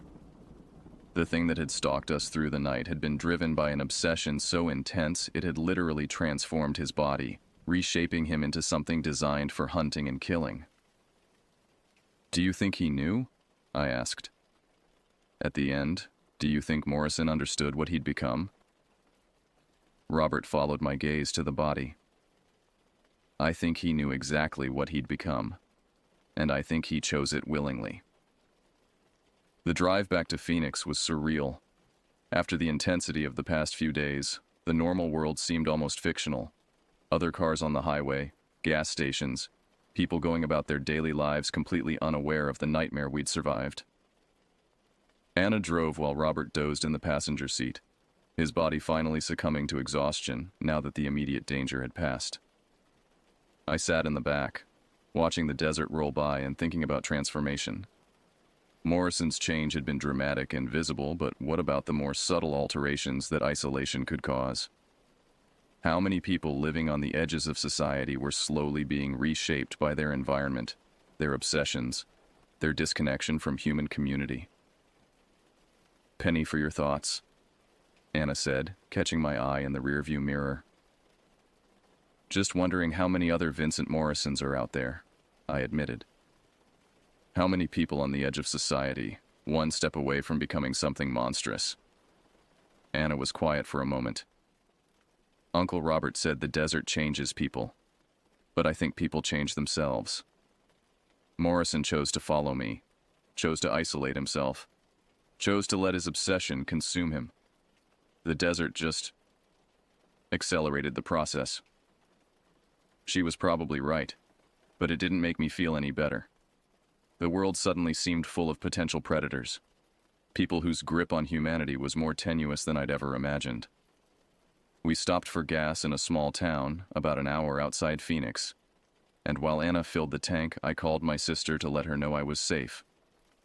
I couldn't tell her the real story, of course, just made up some excuse about Robert's house having electrical problems and us needing to cut the visit short. "You sound different," my sister said. "Tired." "Just ready to be home," I replied. And it was true. After the isolation and terror of the desert, I craved the safety of familiar surroundings, normal people, ordinary problems. But even as I said it, I knew that home wouldn't feel quite the same anymore. The experience had changed me, given me knowledge I didn't want about the darkness that could exist at the edges of civilized society. I would always be watching for signs now, in strangers' eyes, in news reports, in the spaces between what people said and what they meant. Robert woke up as we reached the Phoenix city limits, his eyes immediately scanning our surroundings as if searching for threats. The habits of hypervigilance once learned were hard to break. "Where to?" Anna asked. "Drop me at the bus station," Robert said. "I've got some business to take care of, then I'll figure out where to go from there." "You could stay with me for a while," Anna offered, "until you get back on your feet." Robert smiled, but it was sad. "Appreciate the offer, but I'm not built for city living anymore. Too many people, too much noise. I'll find somewhere quiet, somewhere off the beaten path." I understood. After what we'd been through, the idea of being surrounded by crowds and concrete was almost as frightening as the memory of Morrison's transformed face. Some experiences left you permanently changed, unable to fit back into the world you'd known before. We said our goodbyes at the Greyhound station, exchanging promises to stay in touch that we all knew we probably wouldn't keep. Some chapters of life were meant to be closed completely, the memories locked away where they couldn't contaminate the present. Anna drove me home in silence, both of us lost in our own thoughts. When she pulled up in front of my apartment building, I realized I didn't want to be alone, not yet. Not with Morrison's voice still echoing in my memory. "Want to come up for coffee?" I asked. Anna checked the time on her phone. "Actually, I think I need to go to the police station, file a report about the stalking, get it on record in case there are other victims." "What will you tell them?" "The truth, mostly. That Morrison followed me to Arizona and died in an accident. Leave out the stranger parts." She managed a weak smile. "If anyone asks about the details, I'll just say the trauma made some of my memories fuzzy." It was a reasonable plan, and probably the best we could do under the circumstances. The authorities would have their paperwork. Morrison's other victims would eventually learn he was dead, and the three of us could try to move on with our lives. But as I watched Anna drive away, I knew that moving on would be easier said than done. The desert had shown us something about the nature of obsession and transformation that couldn't be unseen or forgotten. And somewhere in the back of my mind, Robert's words kept echoing. There might be others. 6 months later, I still woke up sometimes in the middle of the night, convinced I could hear scratching at my apartment window. The rational part of my mind knew it was just the wind moving tree branches or the building settling, but the deeper, more primitive part of my brain remembered the sound of Morrison's claws against Robert's house and immediately went into fight-or-flight mode. I'd moved across town after the first month back in Phoenix, trading my ground-floor apartment for a third-story unit with multiple locks and a clear view of all approaches. My friends thought I was being paranoid, but they didn't know about Morrison's transformation or the patient way he'd stalked us through the desert night. They saw an overreaction to a simple break-in. I saw necessary precautions against threats they couldn't imagine. Anna and I had kept in touch sporadically, but our friendship had been fundamentally altered by what we'd shared. Every conversation eventually circled back to that night in the desert, picking at the memories like a scab that wouldn't heal. We'd both started seeing therapists, but how do you explain to a mental health professional that you've seen the literal face of obsession, watched a human being transform into something monstrous through sheer force of will and isolation? The official story had held up surprisingly well. Anna's police report described Morrison as a dangerous stalker who had followed her to her uncle's remote property, where he died in an accidental fire during a confrontation. The authorities in Arizona had eventually found the burned remains of Robert's house and Morrison's body, ruling the death accidental after a cursory investigation. Case closed, paperwork filed. Another tragedy in the desert where people disappeared all the time. But I'd started following news reports from isolated areas across the Southwest, looking for patterns that might indicate other transformations like Morrison's.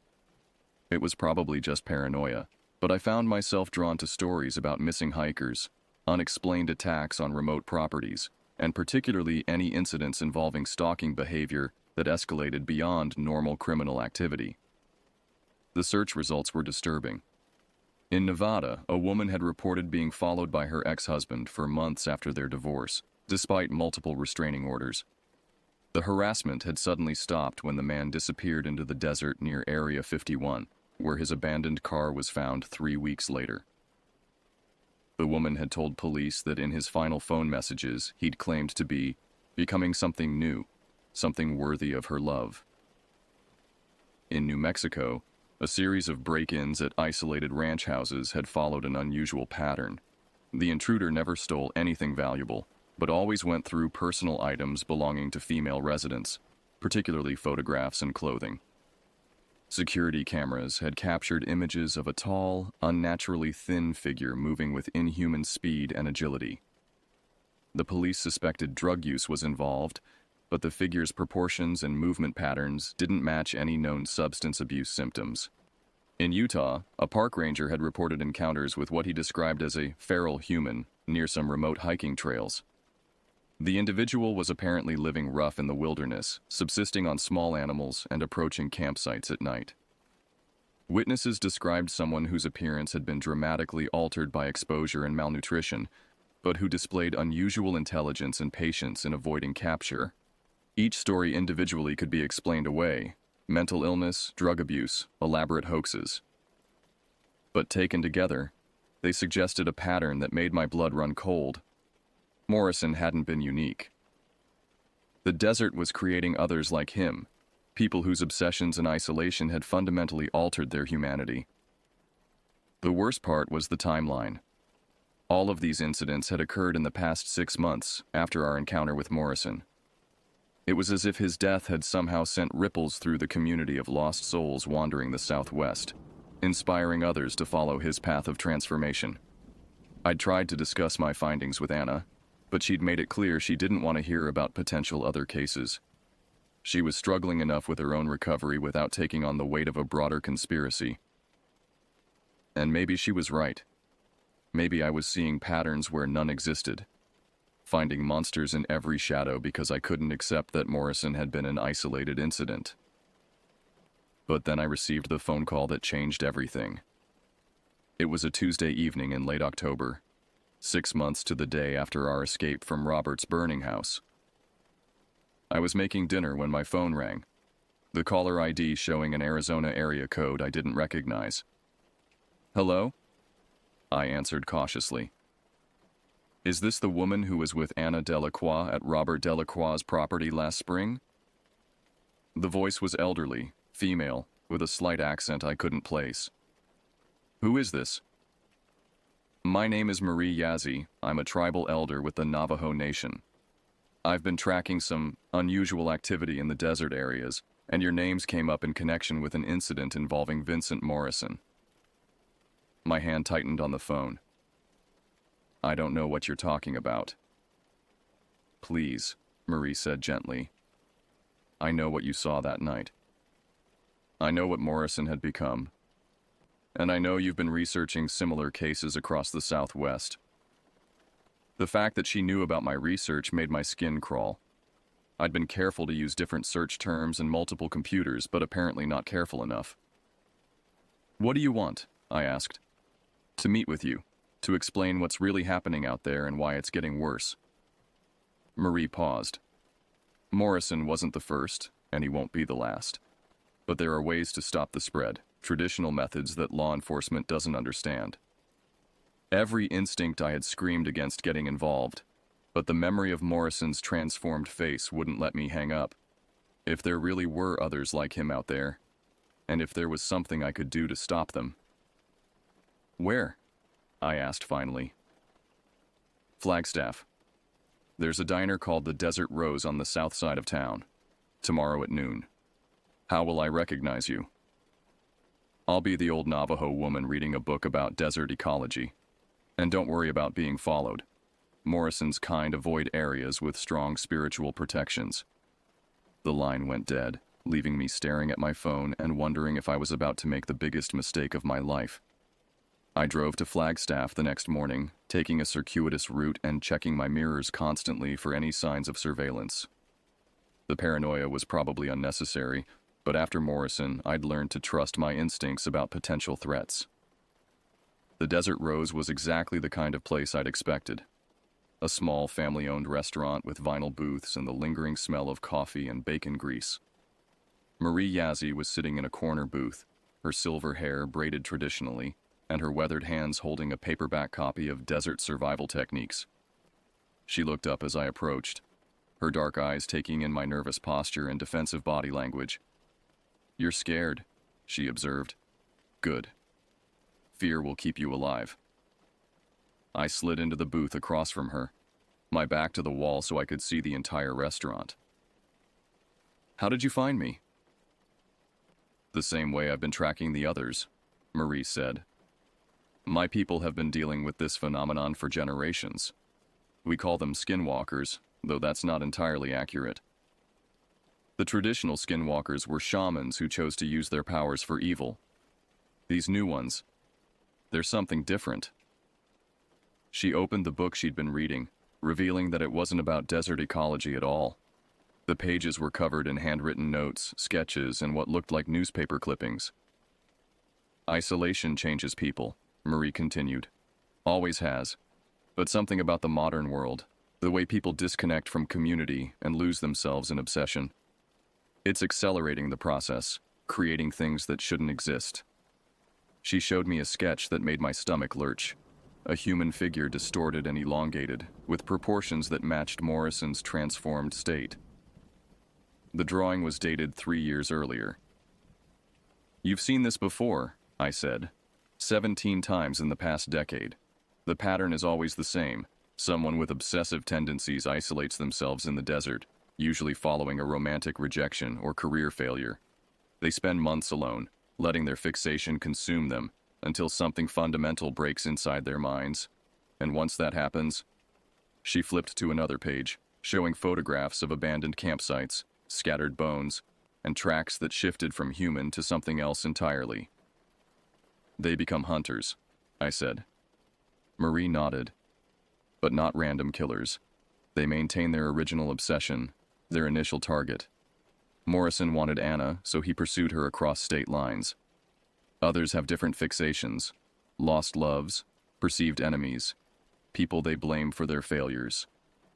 How do you stop them? Fireworks, as you discovered. Traditional purification rituals can also be effective, but they require preparation and specific materials. She reached into her purse and pulled out a small leather pouch. Sage, cedar, sweetgrass. Burn this if you ever encounter one of them again.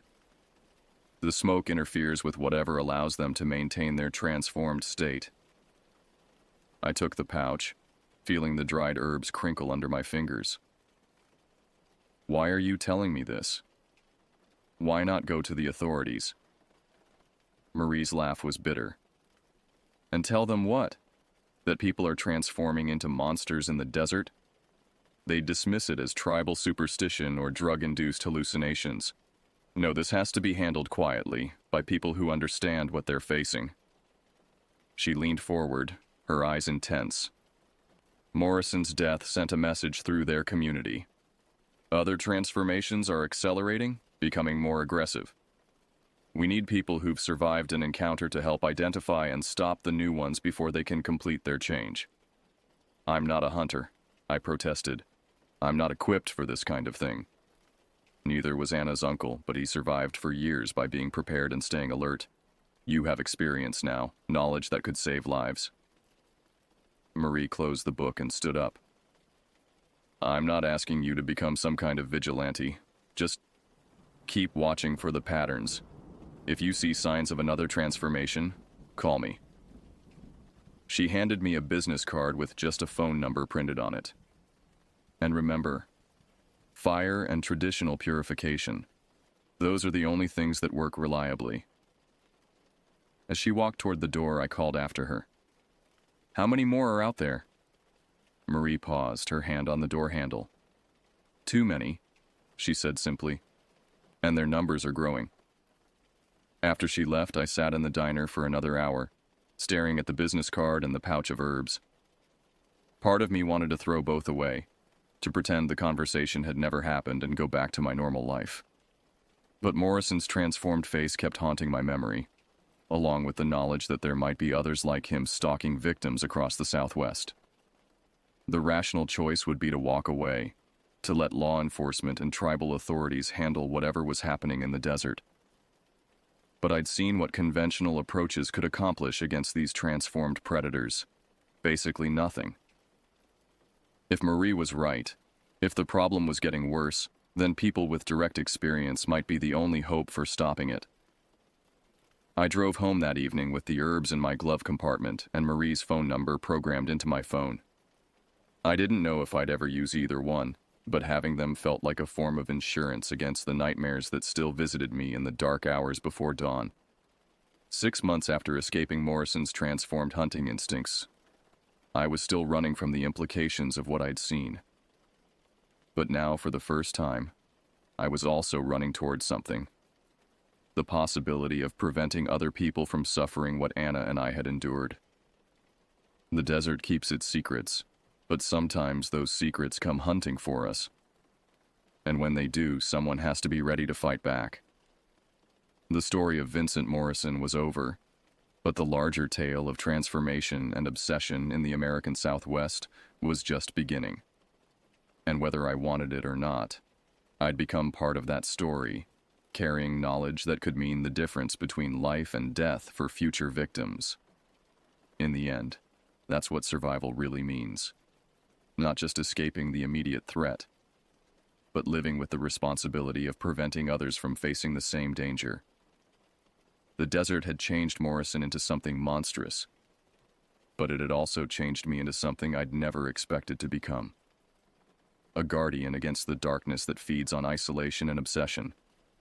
And in the vast emptiness of the Southwest, where people can disappear for months or years without anyone noticing, that darkness would always be hungry for new prey. But now, it would have to get past me first.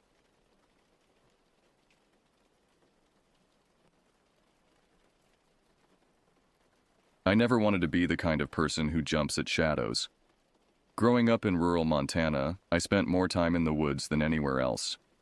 My father, an avid hunter and former Forest Service ranger, taught me everything he knew about the wilderness, how to track animals, read weather patterns, and most importantly, how to trust my instincts. Nature always warns you, he'd say. You just have to learn to listen. I met Matt Reeves in college, where we both studied environmental science. He was the opposite of me, a city kid who'd fallen in love with the outdoors during a summer camp job. His enthusiasm was infectious, and soon our weekend hiking trips became legendary among our friend group. That's how Lisa Chen and Brad Thompson joined our little circle. Lisa was studying wildlife biology, already planning her PhD research on wolf populations. Brad was an engineering student who claimed he only came along to photograph birds, but we all knew he had a crush on Lisa. After graduation, we stayed close. Matt took a job with the Forest Service, following in my father's footsteps. Lisa got her PhD and started working on wildlife corridors. Brad designed hiking gear for REI. I became an environmental consultant, helping companies minimize their impact on wild spaces. We still tried to get together for at least one big camping trip each year. That's what made the Green Valley trip seem so perfect when Matt suggested it. September 1998. I'll never forget the date. We were all dealing with different pressures. Matt was struggling with a difficult breakup. Lisa was fighting for funding for her research. Brad had just lost his mother to cancer. And I was trying to ignore the growing sense that something was wrong with the world I thought I understood so well. Matt found the cabin through a coworker, Carl something. I never met him, but later I wished I had. The listing showed a rustic but charming place, tucked away in a remote valley that was supposed to be a hidden gem for wildlife watching. No cell service, no Wi-Fi, no distractions, just wilderness and quiet. We planned meticulously, or at least we thought we did. I reviewed topographical maps, marking potential hiking routes and points of interest. Lisa researched local wildlife patterns, excited about the possibility of observing nocturnal species. Brad packed his camera gear and some new prototype hiking equipment he wanted to test. The supply list was standard for us. 3 days of food, water purification systems, first aid kits, emergency beacons. Matt insisted on bringing extra batteries for everything. He'd had too many close calls with dead flashlights. I remember teasing him about being paranoid. If I'd only known. The weather forecast looked perfect. Clear skies, mild temperatures, low wind. Indian summer, they called it. The kind of weather that makes you believe nothing could possibly go wrong. The drive took longer than expected. The paved roads gave way to gravel, then to dirt. Trees pressed in closer as we ventured deeper into the valley, their branches forming a canopy that filtered the sunlight into strange, shifting patterns. Matt's old Jeep handled it well enough, but something felt off. The GPS signal kept cutting out, and the compass on my phone was acting strange, spinning randomly before settling on directions that couldn't possibly be right. The cabin looked different from the photos. Not just older or more weathered, but wrong somehow. The angles seemed slightly off, as if it had been built by someone who didn't quite understand how buildings should work. The windows were too narrow, the door slightly too tall. Brad joked that it looked like something from a Tim Burton movie. We arrived late afternoon, the sun already starting to sink behind the mountains. The air felt heavy, thick with the scent of decay. Not the usual forest rot, but something sweeter, almost metallic. Lisa noticed it first, frowning as she stepped out of the Jeep. "Smell that?" she asked, her scientist's mind already trying to categorize it. "It's like fermented fruit, but with something else. Copper, maybe?" None of us had an answer, but we were tired and hungry, ready to settle in. We unloaded the Jeep, trying to ignore the way the floorboards creaked under our feet, how the walls seemed to absorb sound in a way that made our voices sound distant and strange. The first sign that something was truly wrong came during dinner. We were sitting around the rickety kitchen table, sharing sandwiches and planning the next day's hike, when we all noticed it at once. The silence. Not just quiet, but a complete absence of sound. No birds, no insects, not even wind in the trees. "This isn't right," Lisa said, her voice barely above a whisper. "There should be evening birdsong, owl calls, something." Matt tried to lighten the mood. Maybe they're all at a party we weren't invited to. We laughed, but it was forced. Something about that silence pressed in on us, making it hard to breathe. None of us slept well that first night. The darkness felt alive somehow, watching us through those two narrow windows. And somewhere, just at the edge of hearing, something moved through the woods. The real horror began the next morning. We'd planned an early start, hoping to reach a nearby ridge that promised spectacular views. The trail started normally enough, winding through old-growth forest. But as we moved deeper into the valley, things began to change. The vegetation grew strange. Fungi we couldn't identify, moss that seemed to pulse with its own inner light. The trees themselves looked wrong, their bark stripped in patterns that formed unsettling symmetries. Lisa, with all her biological expertise, couldn't explain what we were seeing. Then we found the first kill site. It looked like something had taken down an elk, but the way the carcass was arranged, no natural predator would do that. The bones were laid out in a deliberate pattern, forming what looked like symbols, and they were fresh. The blood hadn't fully dried. Mountain lion wouldn't do this, Brad muttered, his camera forgotten at his side. Bears don't. Nothing we know does this, Matt finished, his Forest Service training useless in the face of what we were seeing. The worst part was the smell, that same sweet metallic odor from the cabin, but stronger here. It made my head swim, and I noticed Lisa swaying slightly as she took samples. Even as she worked, her hands shaking, she tried to maintain scientific detachment. The pattern suggests intelligence, she said, her voice steady despite her pale face. But the bite marks, they're not consistent with any known predator. The tooth spacing is all wrong. That's when we heard it, a sound that didn't belong in these woods or anywhere else in the natural world. It started as a low hum, almost subsonic, more felt than heard. Then it shifted into something like whale song, if whales could somehow sing in the mountains. Finally, it transformed into what I can only describe as laughter, but stretched and distorted, like a recording played at the wrong speed. We should have turned back. Every instinct honed through years in the wilderness screamed at us to get out. But we were experienced outdoors people, trained to face wildlife encounters and survive rough conditions. Our rational minds couldn't process what our primitive brains already knew. We weren't dealing with anything natural. The forest had changed around us.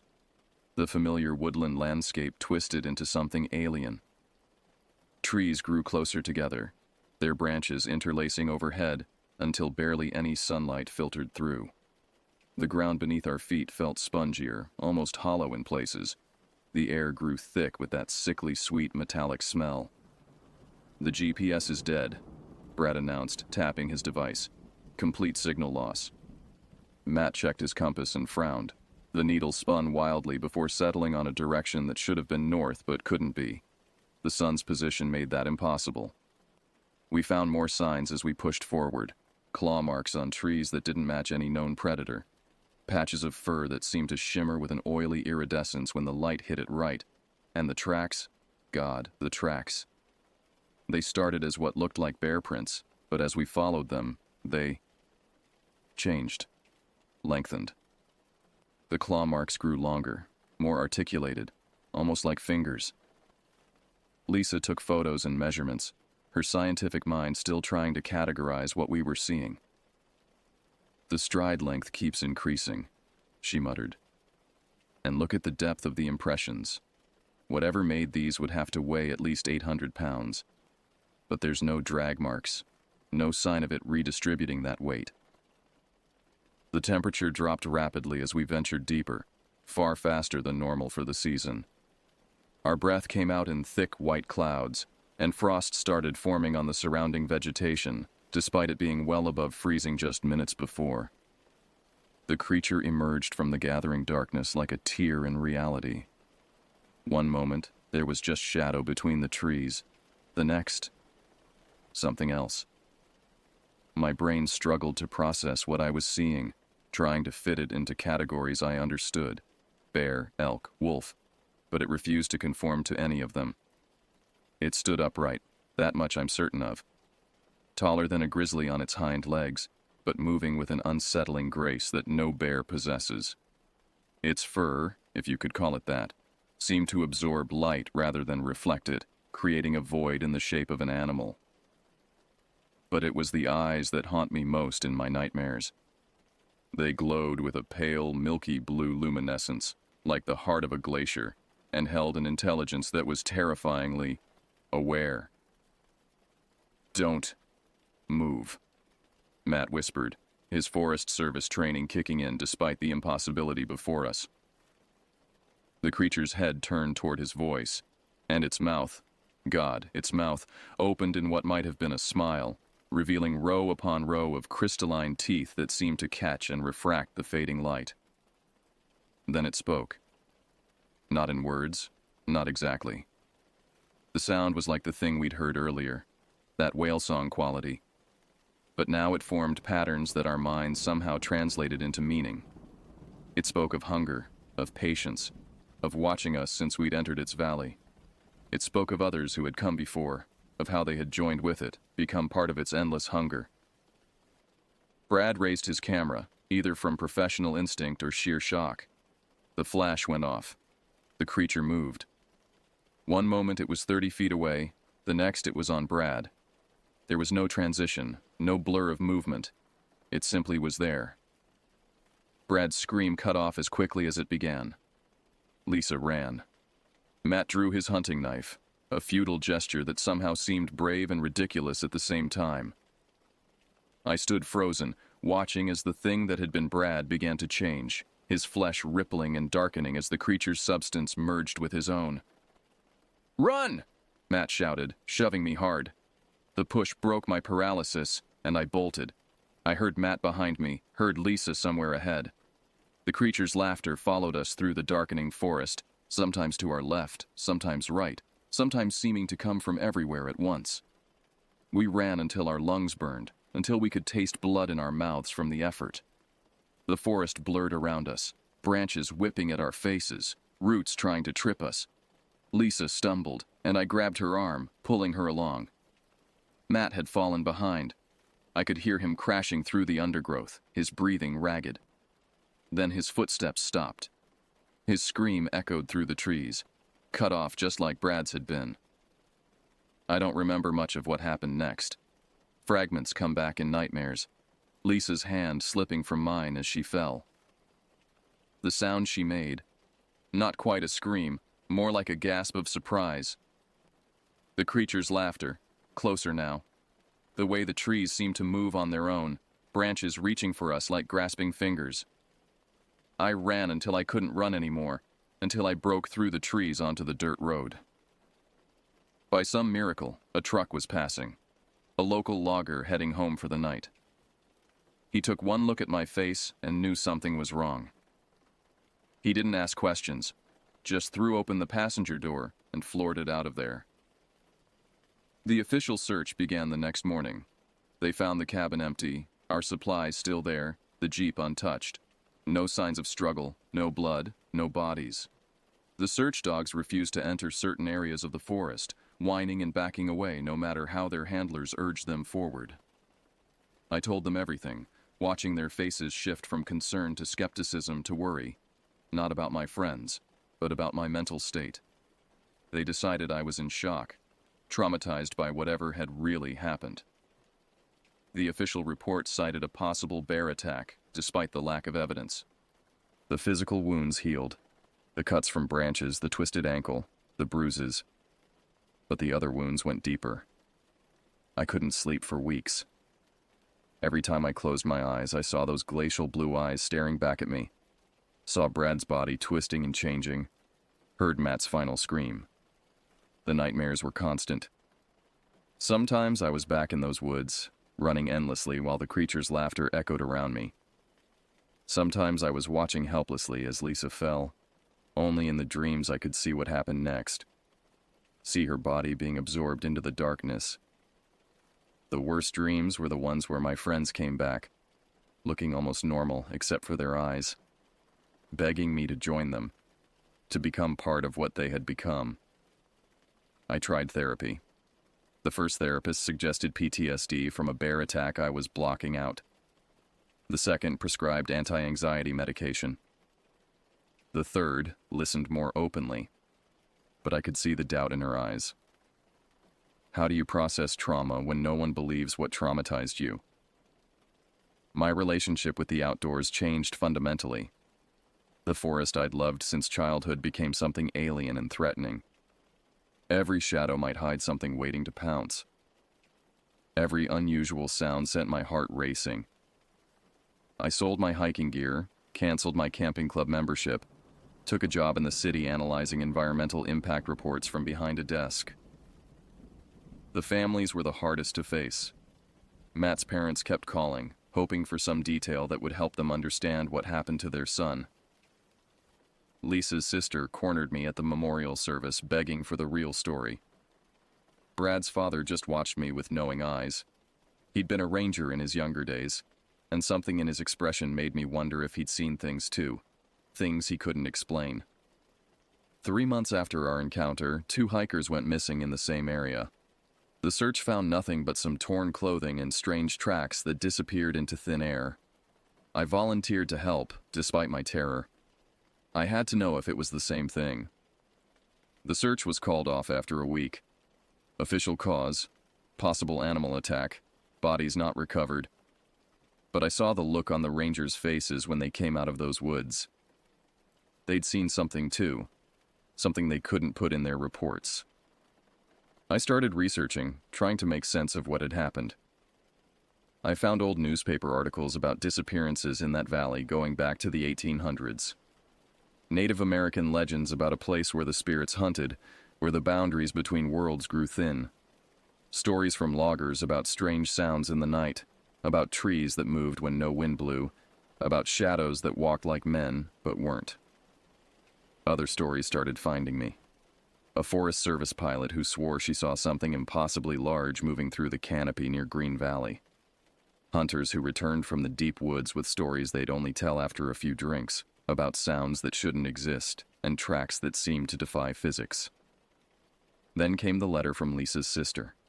She'd been going through Lisa's research notes and found something strange. In the weeks before our trip, Lisa had been tracking unusual wildlife behavior patterns. Entire herds of elk changing their migration routes overnight. Wolf packs abandoning their territories for no apparent reason. Bears that refused to enter certain areas, even when food was abundant. The animals knew, she wrote. They were trying to warn us. A year after the incident, I received an anonymous package. Inside was a photo, grainy and dark, taken by what looked like a trail camera. Most of it was shadows, but in one corner, barely visible, was a familiar shape. Tall, dark, with eyes that seemed to glow even in the poor quality image. The photo was marked with GPS coordinates. I burned it. 5 years have passed since that day in the woods. I still live in the city, but I've started hiking again, though never alone and never in remote areas. The therapist I see now doesn't try to explain away what happened. Instead, she helps me live with the knowledge that the world is stranger and more terrifying than most people realize. The official investigation into my friend's disappearances was eventually closed. Unsolved, like so many wilderness disappearances. The cabin was torn down a year later, officially due to code violations. The trails in that area were quietly closed, marked as environmentally sensitive habitat. I think about what that thing said, about hunger and patience, about others joining it. Sometimes, late at night, I wonder if my friends are still out there in some form, moving through those dark woods as part of whatever that creature was. I wonder if they're conscious, aware of what they've become. I pray they're not. When people ask me about hiking now, I give them the usual advice about bear spray and staying on marked trails. But sometimes, when I see them heading toward the deeper woods, I want to tell them more. Want to warn them about the silence that isn't really silence, about the shadows that move when they shouldn't, about the things that watch from just beyond the firelight. Instead, I remind them to trust their instincts. That gut feeling that tells you something isn't right. It's older than civilization, older than humanity itself. It's the voice of ancient memory warning us that we're not alone out here, that we've never been alone. Last week I got a call from Matt's mother. She'd been going through his old things and found his journal. The last entry, dated the day before our trip, described strange dreams he'd been having about the valley. About something old and hungry waiting in the woods. About a darkness that wanted to be fed. I didn't tell her that I've been having those same dreams lately. That sometimes when the wind blows a certain way, I catch that sweet metallic smell. That I've started seeing shapes at the edge of my vision. Glimpses of something tall and dark with glacial blue eyes. Because deep down, I know the truth. It let me escape that day. Not out of mercy, but because it wanted me to spread its story. To plant the seed of its existence in other minds. To make others wonder what really lurks in the dark places of the world. And it's working.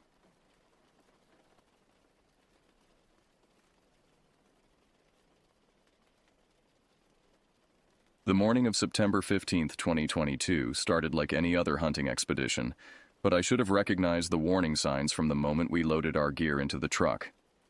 My father, a man who'd spent 40 years tracking game through the Canadian wilderness, kept checking and rechecking our supplies with an unusual nervousness. My younger brother Carson seemed unusually quiet, lacking his typical pre-hunt enthusiasm that usually filled our preparations with jokes and wild predictions about the massive moose we'd surely encounter. We'd planned this trip for months, targeting a remote section of the boreal forest in northern Manitoba, hundreds of miles from the nearest town.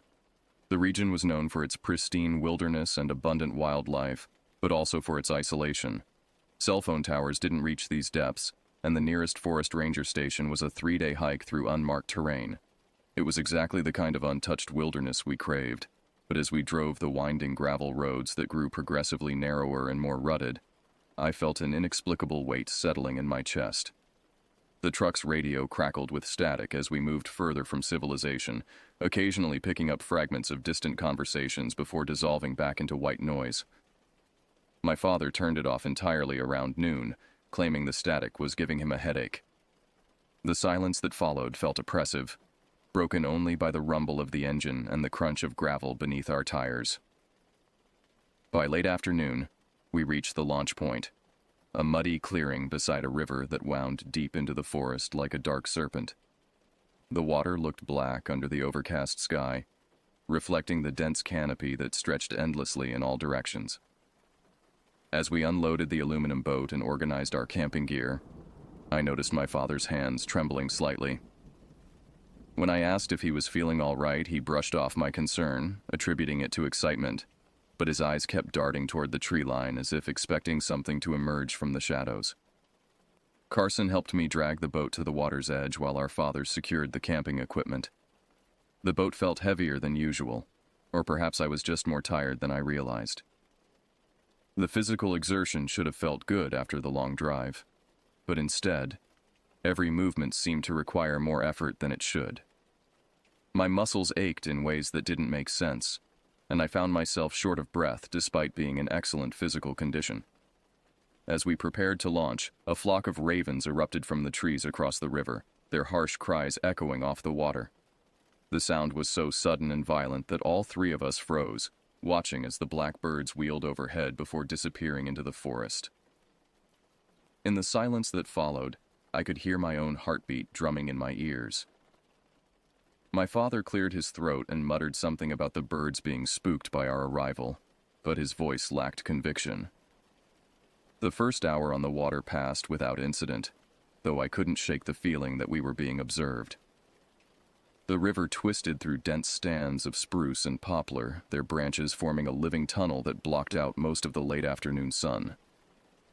Occasionally, we'd glimpse movement in the forest, a flash of brown that could have been a deer, or the rustle of branches that might have indicated a bear foraging for berries. But every time I tried to focus on these disturbances, they seemed to vanish. leaving me questioning whether I'd seen anything at all. Carson, normally our most vocal companion, spoke only when necessary to coordinate our paddling or point out obstacles in the water. His usual stream of commentary about the scenery and wildlife was replaced by an intense focus on the water ahead, as if he too sensed something amiss but couldn't articulate what it might be. When I attempted to engage him in conversation, his responses were brief and distracted. The temperature began dropping as evening approached, though the oppressive humidity that had plagued us all day remained. Sweat continued to bead on my forehead despite the cooling air, and I noticed both my father and Carson were perspiring heavily as well. The combination of heat and cold felt unnatural, as if the very atmosphere around us was somehow corrupted or diseased. As darkness began creeping through the forest, we started looking for a suitable campsite. The riverbanks were steep and rocky in most places, overgrown with thick underbrush that would make setting up camp difficult if not impossible. Finally, we spotted a small clearing about 20 feet back from the water, accessible via a narrow game trail that had been worn smooth by countless animal passages over the years. Hauling our gear up the embankment proved more challenging than expected. The trail was slick with moisture, and the heavy packs seemed to fight against us with every step. By the time we reached the clearing, all three of us were breathing hard and covered in sweat. The exertion felt disproportionate to the actual physical demands of the task, as if the very act of entering this place was draining our strength. The clearing itself was roughly circular, surrounded by towering spruce trees whose branches intertwined overhead like gnarled fingers. The ground was covered with a thick layer of moss and decomposing leaves that squelched beneath our boots. As we began setting up camp, I noticed an unusual number of animal bones scattered throughout the area. Not the typical remains you'd expect from natural predation, but something more systematic, more deliberate. The bones were clean and white, arranged in patterns that seemed almost intentional. My father noticed them too, but said nothing, simply kicking several skulls aside to clear space for our tent. When Carson questioned the unusual bone arrangements, our father's response was sharp and dismissive, ordering him to focus on gathering firewood instead of worrying about old animal remains. The tension in his voice was unmistakable, and I realized he was as unsettled by our surroundings as Carson and I were.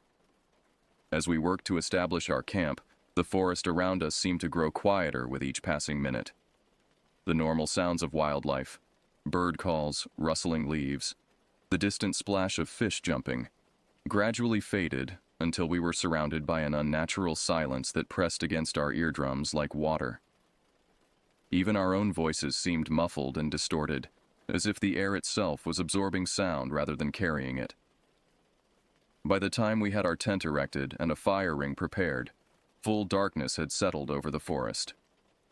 The transition from twilight to night seemed unusually abrupt, as if someone had suddenly extinguished the last traces of daylight. Stars that should have been visible through the canopy were obscured by an overcast sky that hadn't been there during the day. The air felt thick and humid, despite the dropping temperature, creating an uncomfortable sensation of breathing through wet cloth. Our campfire, when we finally got it started, burned with an odd bluish tinge that I'd never seen before. The flames seemed reluctant to catch, requiring far more kindling and effort than should have been necessary with the dry wood we'd collected. Even once established, the fire provided less light than expected, its glow seeming to be absorbed by the surrounding darkness rather than pushing it back. The warmth it generated felt insufficient and somehow wrong, as if it were drawing heat from our bodies rather than providing it. As we prepared our evening meal, I became increasingly aware of subtle sounds emanating from the forest around us. Not the typical nocturnal chorus of insects and small animals, but something else entirely. A rhythmic scratching that seemed to come from multiple directions simultaneously, punctuated by occasional soft thuds that could have been footsteps or falling branches. The sounds were just loud enough to be noticeable but too faint to identify with certainty, creating a constant undercurrent of unease that made concentration difficult. The second day began before dawn with a sound that jolted all three of us from restless sleep. A prolonged guttural moan echoed through the forest, unlike anything I'd ever heard from a wild animal. It seemed to come from everywhere and nowhere at once, reverberating through the trees with an otherworldly quality that made my skin crawl.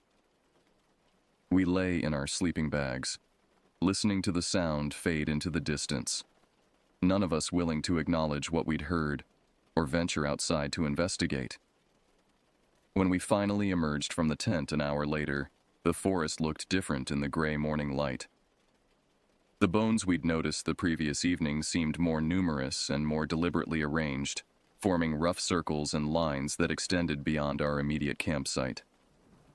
Fresh scratches marked several nearby trees, too high and too regular to have been made by any animal I could identify. The scratches appeared to form crude symbols or letters, though I couldn't decipher any meaning from them. My father insisted we break camp immediately and continue upriver, despite our original plan to spend 2 days at this location. His urgency was infectious, and we packed our gear with unusual speed, barely pausing to eat a cold breakfast or properly extinguish our fire. The sooner we left this place behind, the better we'd all feel, though none of us voiced this sentiment aloud. Returning to the river proved more difficult than our ascent the previous evening. The game trail seemed narrower and more treacherous, forcing us to navigate carefully around loose rocks and exposed roots that threatened to send us tumbling down the embankment with our heavy packs. Twice Carson lost his footing and had to be hauled back to safety, his face pale and shaken after each near miss. The boat, when we finally reached it, sat lower in the water than it should have, though we couldn't identify any obvious leaks or damage. Once on the river, our progress was hampered by an unusually strong current that seemed to flow against us regardless of which direction we traveled. Paddling required constant effort just to maintain our position, let alone move upstream toward our intended destination. The water itself looked different, darker and more viscous than the previous day, with an oily sheen that reflected the overcast sky in disturbing patterns. Occasionally, something large would brush against the bottom of our boat, causing it to rock violently despite the relatively shallow water. The forest on both sides of the river appeared more dense and forbidding than I remembered. Trees that had seemed merely tall the day before now loomed overhead like ancient guardians, their branches reaching across the water to form a nearly complete canopy that blocked out most of the daylight. The few patches of sky visible between the leaves were an unnatural gray-green color that hurt to look at directly. Even the air tasted different, metallic and bitter, with an underlying sweetness that reminded me unpleasantly of rotting fruit. Carson, who had been unusually quiet since leaving camp, began pointing out shapes in the forest that didn't belong. Dark silhouettes that appeared to be watching us from between the trees, always just beyond clear identification. When we'd focus our attention on a particular spot, the shape would seem to melt away, leaving us questioning whether we'd seen anything at all.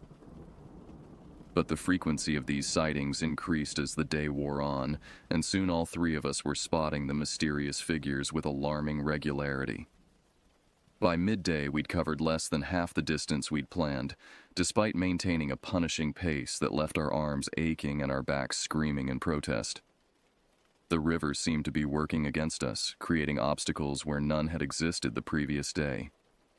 Fallen trees blocked our path with increasing frequency, forcing us to portage around them through dense underbrush that tore at our clothes and skin. Each portage took longer than the last, as if the forest itself was conspiring to slow our progress. During one particularly difficult portage around a massive deadfall, we discovered something that made my blood run cold. Hidden beneath the fallen tree was a collection of camping gear, tents, sleeping bags, and equipment that looked almost new, despite being covered in moss and decay. The gear was arranged in a rough circle, as if a group of campers had simply vanished while sitting around their campfire. Personal items were scattered throughout the area, photographs that had faded beyond recognition, water bottles still half full of stagnant liquid, and clothing that hung from branches like ghostly remnants of their former owners. My father examined the scene with growing alarm, noting that some of the equipment bore recent manufacturing dates. This wasn't the abandoned camp of some long-dead explorer. but evidence of people who had been here within the last few years. The absence of any human remains made the discovery even more disturbing. Whatever had happened to these campers, their bodies were nowhere to be found. We searched the immediate area but uncovered no additional clues about their fate or their disappearance. The discovery sparked heated debate about whether we should continue deeper into the wilderness or turn back immediately. My father argued for retreat, pointing out that we were clearly in an area where other experienced outdoorsmen had met with some unknown misfortune. Carson, surprisingly, advocated for pressing forward, claiming that turning back would be an admission of cowardice that would haunt us for the rest of our lives. I found myself torn between fear and curiosity, unable to shake the feeling that we were on the verge of discovering something significant, though whether that discovery would be worth the risk remained unclear. In the end, we compromised by agreeing to continue for one more day before reevaluating our situation. If we encountered any additional signs of danger or found evidence of other missing campers, we would immediately reverse course and head back to civilization. The decision felt reasonable at the time, though looking back, I realize it was probably the moment when our expedition transformed from a hunting trip into something far more sinister. As we continued upriver, the abandoned campsite weighed heavily on all our minds. The silence between us grew more oppressive, broken only by the splash of our paddles and the occasional creak of the boat's aluminum hull. Each bend in the river revealed new obstacles and fresh reasons for concern. Shadows moved through the forest with increasing boldness, no longer content to observe us from a distance but approaching close enough that we could occasionally glimpse pale flesh and elongated limbs before they vanished back into the undergrowth. The water itself began to change as afternoon wore into evening. What had started as merely dark and viscous gradually took on a reddish tinge that reminded me uncomfortably of blood. The metallic taste in the air grew stronger, accompanied by a sweet, cloying odor that seemed to emanate from the water itself. Fish that should have been abundant in these pristine waters were nowhere to be seen, and the absence of insect life created an eerie vacuum that made every sound seem amplified and threatening. By the time we began looking for another campsite, exhaustion had settled into our bones like a disease. Every muscle in my body ached, and my hands were raw and blistered despite the protective gloves I'd been wearing. Carson looked haggard and pale, his usual enthusiasm completely drained by the day's strange experiences. Even my father, who prided himself on his endurance and wilderness expertise, moved with the careful precision of someone operating at the very limits of his physical and mental resources. The campsite we eventually selected was far from ideal.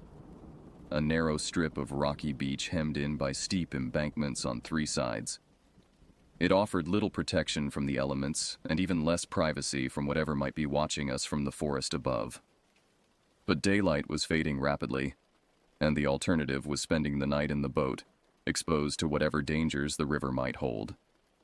We pulled our craft onto the rocky shore and began the now familiar process of establishing camp. Though our movements lacked the efficiency and purpose that had characterized our previous efforts. As we worked to set up our shelter, I became increasingly aware that we were not alone. The feeling of being observed had grown stronger throughout the day, but now it was almost overwhelming. Eyes seemed to track our every movement from the darkness beyond our fire's reach, and occasionally I could swear I heard whispered conversations in a language I didn't recognize. The sounds were just quiet enough to be dismissible as wind or settling branches, but their frequency and timing suggested intelligence and intent that no natural phenomenon could explain. The rocky beach where we'd chosen to make camp felt more like a trap than a refuge as darkness settled around us. The steep embankments that rose on three sides created natural walls that blocked any escape route except back to the river, and the narrow strip of shore left us exposed to whatever might emerge from the water. Our fire, built from driftwood and dead branches scavenged from the forest edge, cast dancing shadows that transformed every rock and fallen log into potential threats. Setting up our tent on the uneven stone-covered ground proved nearly impossible. The aluminum stakes bent and broke against the hard surface, forcing us to weigh down the corners with heavy rocks instead. The unstable foundation meant the tent swayed and shifted with every movement inside, creating a constant sense of vulnerability that made rest seem unlikely. Even worse, The rocky surface conducted cold from the ground, making our sleeping bags feel inadequate despite their high-quality insulation. As we prepared our evening meal, the oppressive atmosphere continued to intensify. The simple task of heating canned soup over our camp stove became an exercise in mounting paranoia, as every shadow beyond the fire's reach seemed to shift and move with purposeful intent. The soup itself tasted wrong, metallic and bitter, as if contaminated by the same corruption that seemed to permeate everything in this cursed place. We ate in uncomfortable silence, each lost in private thoughts that none of us wanted to voice. My father's behavior had become increasingly erratic as the day progressed. The confident outdoorsman who had planned this expedition was rapidly being replaced by a nervous, jumpy individual who startled at every sound and constantly checked and rechecked our firearms. His hands shook as he cleaned his rifle for the third time that evening, and his eyes held a wild, desperate quality that I'd never seen before. When Carson asked him about our plans for the following day, his response was rambling and incoherent, touching on topics that had nothing to do with hunting or wilderness travel. Carson wasn't faring much better. My younger brother, normally the most optimistic and resilient member of our family, had withdrawn into himself completely. He sat hunched over his food, barely eating, occasionally muttering under his breath in what sounded like prayers or protective incantations. His usual curiosity about our surroundings had been replaced by a studied avoidance of looking beyond the immediate circle of firelight, as if acknowledging the darkness might somehow invite it closer. The sounds from the forest had evolved throughout the evening, becoming more complex and more disturbing. What had started as simple scratching and rustling had developed into a symphony of unnatural noises that defied easy explanation. Rhythmic tapping that could have been woodpeckers, but occurred in patterns too regular and purposeful for any bird. Grinding sounds like massive stones being dragged across rocky ground, though no geological activity could account for such noises in this stable, ancient landscape. Most disturbing of all were the vocalizations, not quite human, not quite animal, but something that seemed to combine the worst aspects of both. Around midnight, as we huddled around our dying fire debating whether to maintain a watch or try to get some sleep, the first direct contact occurred. A rock, roughly the size of my fist, sailed out of the darkness and struck the ground just inches from Carson's feet. The impact was loud enough to make all three of us jump, and the precision of the throw suggested intelligence and intent rather than random chance. We scanned the darkness with our flashlights but saw nothing except the usual impenetrable wall of vegetation and shadow. The rock throwing continued sporadically throughout the next hour, with projectiles arriving from different directions, but always landing close enough to our position to serve as clear warnings or threats. Each impact sent us scrambling for our weapons and scanning the darkness for targets, but our attackers remained invisible. The psychological effect was devastating. We were under siege by enemies we couldn't see, couldn't identify, and couldn't effectively combat. My father suggested we abandon camp immediately and retreat to the boat, arguing that our current position was indefensible and that remaining here was tantamount to suicide.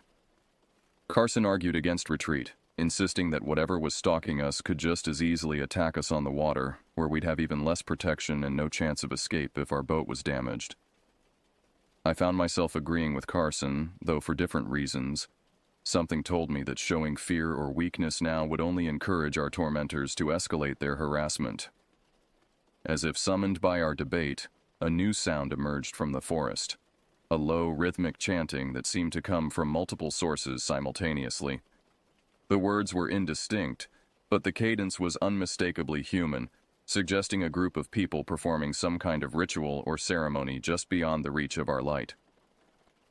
The chanting continued for several minutes before fading away, leaving us to wonder whether we'd witnessed some indigenous spiritual practice or something far more sinister.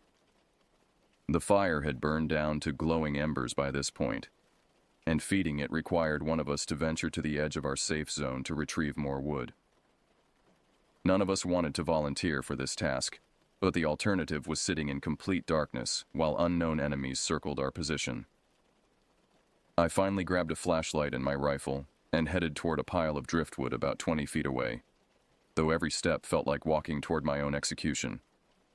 The woodpile, when I reached it, had been disturbed since our arrival. Branches that I'd stacked in a neat pyramid were now scattered randomly across the beach, and several pieces showed fresh tool marks that definitely hadn't been there earlier. Someone or something had been tampering with our supplies while we sat by the fire, operating just outside our field of vision with predatory patience.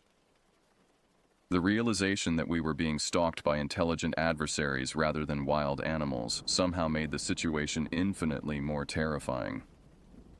As I gathered armloads of wood, movement in my peripheral vision caught my attention.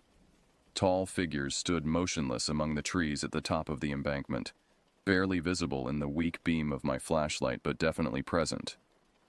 They appeared to be wearing some kind of crude clothing or covering that obscured their features, and they stood with an unnatural stillness that suggested they'd been watching us for some time. When I tried to focus my light directly on them, they seemed to melt back into the forest, but I could still sense their presence hovering just beyond visibility. Returning to the fire with my arms full of wood, I debated whether to tell my father and Carson about the Watchers. Part of me wanted to keep the knowledge to myself, hoping that ignorance might provide them with some measure of peace during what promised to be a very long night. But secrecy seemed pointless when we were clearly facing a coordinated threat that required all our vigilance and cooperation to survive. I dropped the wood beside the fire and quietly informed them about what I'd seen. The news that we were being actively observed by unknown individuals sent both my father and Carson into a state of barely controlled panic. My father immediately began talking about emergency evacuation procedures, while Carson started checking and rechecking his ammunition as if preparing for imminent combat. Their fear was infectious, and I found my own anxiety levels spiking as the reality of our situation fully sank in.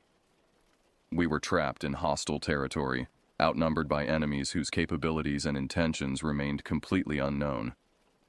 As we rebuilt the fire and settled in for what promised to be a sleepless night, the harassment from our unseen tormentors intensified. Rocks continued to rain down on our position with increasing frequency and accuracy, forcing us to construct makeshift shelters from our equipment and supplies. Strange calls and vocalizations echoed from the forest, sometimes seeming to answer each other in patterns that suggested complex communication. Most unnerving of all were the occasions when we heard our own names being called from the darkness, not shouted or screamed, but spoken in conversational tones that suggested intimate familiarity with our identities. The psychological warfare was extremely effective. By dawn, all three of us were jumpy, paranoid, and exhausted from a night of constant vigilance. Every shadow held potential threats, every sound could herald an attack, and every moment of apparent calm felt like the prelude to some greater horror. We'd survived the night, but at tremendous cost to our mental and physical resources. The question now was whether we had enough strength left to survive whatever the next day might bring. Dawn brought no relief from the oppressive atmosphere that had plagued us throughout the night. If anything, the gray morning light revealed details that made our situation appear even more dire than we'd imagined.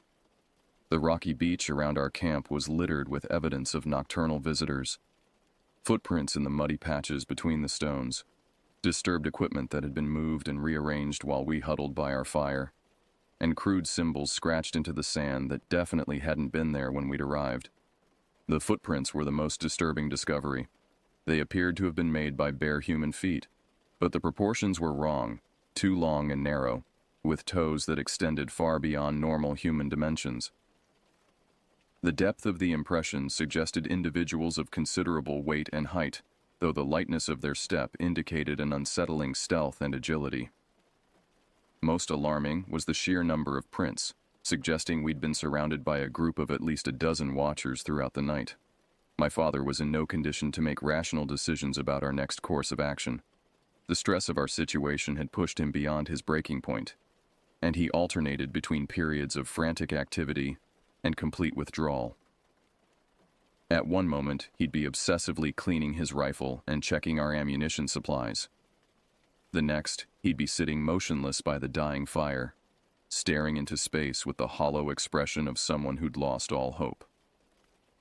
Carson and I found ourselves taking charge of basic survival tasks while trying to decide whether we should attempt to continue upriver or begin an immediate retreat to civilization. The decision was made for us around mid-morning when Carson announced his intention to scout the area above our camp, hoping to gain some intelligence about the number and nature of our watchers. Despite my father's weak protests and my own reservations, Carson grabbed his rifle and began climbing the steep embankment that rose behind our tent. His logic was sound. We needed to know what we were facing if we hoped to survive. But something deep in my gut told me that separating our group was a catastrophic mistake. Carson had been gone for less than 10 minutes when we heard the first scream. It was unmistakably his voice, filled with pain and terror, echoing down from somewhere above our position. The sound was cut off abruptly, replaced by an ominous silence that felt heavy with menace. My father snapped out of his stupor immediately, grabbing his weapon and heading toward the embankment, but I caught his arm and forced him to stop.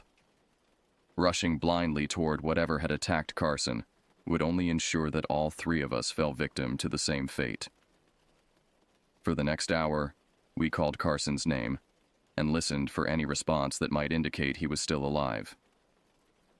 Occasionally, we thought we heard answering calls from the forest above, but the voices were distorted and wrong, as if someone was trying to imitate Carson's speech patterns without quite understanding how human vocal cords worked. The attempted mimicry was more terrifying than silence would have been, suggesting that our enemies possessed intelligence sufficient to recognize our emotional vulnerabilities and exploit them. My father was rapidly deteriorating, his grief and guilt over Carson's disappearance combining with exhaustion and stress to push him toward complete psychological collapse. He kept muttering about failing as a protector, about bringing his sons into danger he should have recognized and avoided. His hands shook constantly now, making it difficult for him to perform even simple tasks like loading his rifle or organizing our remaining supplies. I realized that if we were going to survive, the responsibility for our escape would fall entirely on my shoulders. Around noon, movement at the top of the embankment caught my attention. A figure emerged from the tree line and began slowly descending the rocky slope toward our camp. From a distance, it looked like Carson returning from his scouting mission, but something about the movement pattern seemed off. Too careful, too deliberate, lacking the natural rhythm of normal human locomotion. As the figure drew closer, the wrongness became more apparent. It was Carson, or something wearing Carson's appearance like an ill-fitting costume. The facial features were approximately correct, but the proportions were subtly wrong, as if someone had tried to reconstruct his face from memory rather than direct observation. The eyes were too far apart, the nose too narrow, the mouth set at an angle that no human jaw could comfortably maintain. Most disturbing was the smile, a wide, vacant expression that bore no resemblance to any expression I'd ever seen on my brother's face.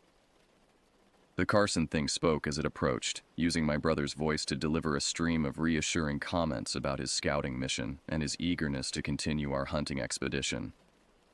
But the words were wrong, delivered with unnatural cadence and emphasis, as if the speaker had learned human language from a textbook rather than growing up with it. There were also subtle errors in content, references to shared experiences that had never happened, mispronunciations of familiar names, and gaps in knowledge that the real Carson would never have displayed. My father, in his current state, was unable to recognize the deception. He rushed toward the imposter with obvious relief, calling out welcomes and questions about Carson's discoveries during his scouting mission. I tried to warn him, shouting that this wasn't really Carson, but my words seemed to have no impact. The stress and exhaustion had damaged his perception to the point where he was seeing what he wanted to see rather than what was actually there. The confrontation that followed will haunt me for the rest of my life.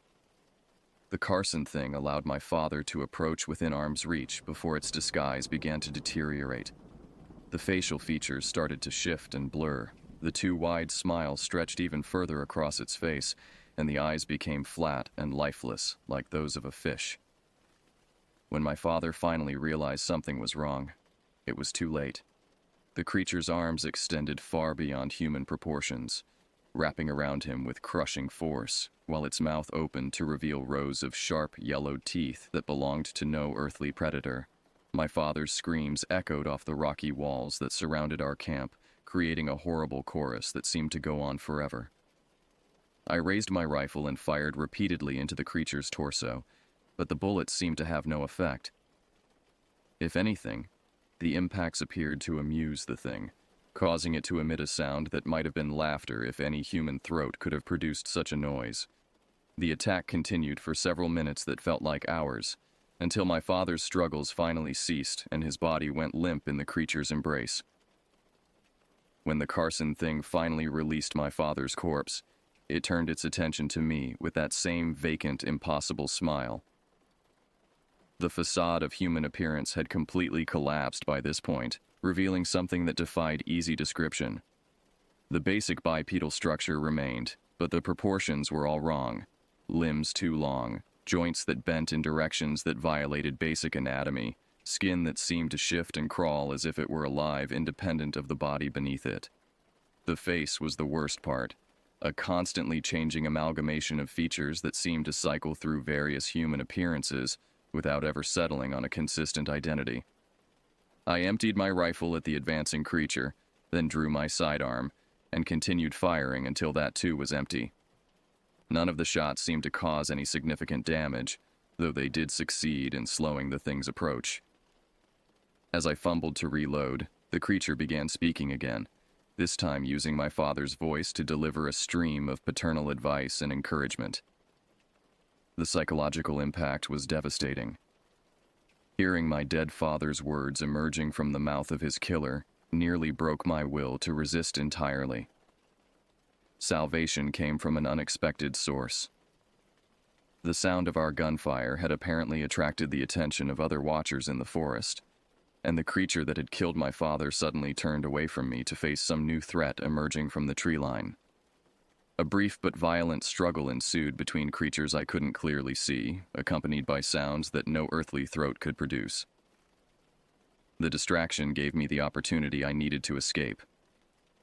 I abandoned our camp and fled toward the river, carrying only my remaining ammunition and a small pack of emergency supplies. Behind me, the sounds of conflict continued for several minutes before giving way to an ominous silence. I didn't dare look back to see which side had prevailed, focusing instead on reaching our boat and putting as much distance as possible between myself and this cursed place. The boat, when I reached it, had been damaged during the night. The hull showed multiple puncture wounds that would make it unseaworthy within minutes of launching, and the motor had been systematically destroyed with what appeared to be simple but effective tools. Someone or something had deliberately sabotaged our means of escape, trapping us in this nightmare landscape with no way to reach civilization or call for help. With the boat unusable and unknown creatures stalking the forest around me, I faced a choice between certain death and probable death. I could remain by the river and wait for whatever had killed my family to come for me, or I could attempt to escape on foot through hundreds of miles of wilderness with minimal supplies and no clear destination. The decision was easy, even if the chances of survival were virtually non-existent. I began walking downstream along the riverbank, hoping to eventually reach the point where we'd launched our boat 2 days earlier. The journey would take days even under ideal conditions, and these were far from ideal. But the alternative was remaining in place and allowing myself to be killed like a passive victim, and my anger over the loss of my father and Carson refused to let me surrender so easily. The creatures didn't pursue me immediately, though I could hear them calling to each other through the forest as I made my way along the rocky shore. Their vocalizations had taken on a celebratory quality, as if they were conducting some kind of victory ritual over their successful hunt. The sounds followed me for the first hour of my journey, gradually fading as distance grew between us, but I knew this reprieve was temporary. Sooner or later, they would come after me, and when they did, I'd better be ready. Walking alone through the wilderness with darkness approaching was a terrifying prospect under the best of circumstances, but knowing that intelligent predators were stalking me made every step feel like it might be my last. The riverbank provided the most navigable route, but it also left me completely exposed to observation from the forest on my left and potential attackers emerging from the water on my right. Every rock formation could hide an ambush. Every bend in the river could conceal something waiting to spring upon an unwary traveler. The first few hours of my escape passed without incident, though I maintained constant vigilance for any sign of pursuit. My pace was necessarily slow, as the rocky shore was treacherous, and a twisted ankle or broken leg would mean certain death in my current situation. The emergency pack I'd grabbed contained enough food for perhaps 2 days if I rationed carefully, along with basic medical supplies and a small amount of ammunition for my sidearm. Water wouldn't be a problem as long as I stayed near the river, though I'd have to boil it to avoid the intestinal problems that could prove fatal when medical help was days away. As evening approached, I faced the crucial decision of whether to continue traveling in darkness or find a defensible position and wait for dawn. Moving at night would be extremely dangerous on the treacherous riverbank, but stopping would give my pursuers time to close the distance between us. In the end, exhaustion made the choice for me. I was rapidly approaching the point where physical collapse would make further travel impossible regardless of the risks involved in remaining stationary. I found a small cave formed by an overhang in the rocky riverbank, barely large enough for one person but offering some protection from the elements and concealment from casual observation. The entrance was narrow enough that I could defend it with my sidearm if necessary, though I harbored no illusions about my chances if the creatures decided to mount a serious assault on my position. Still, it was better than sleeping in the open where I'd be completely vulnerable to attack from any direction. Setting up a defensive position required careful planning with my limited resources. I arranged rocks around the cave entrance to create firing positions and early warning systems. Any approach would necessarily disturb the carefully balanced stones, providing audible alerts of incoming threats.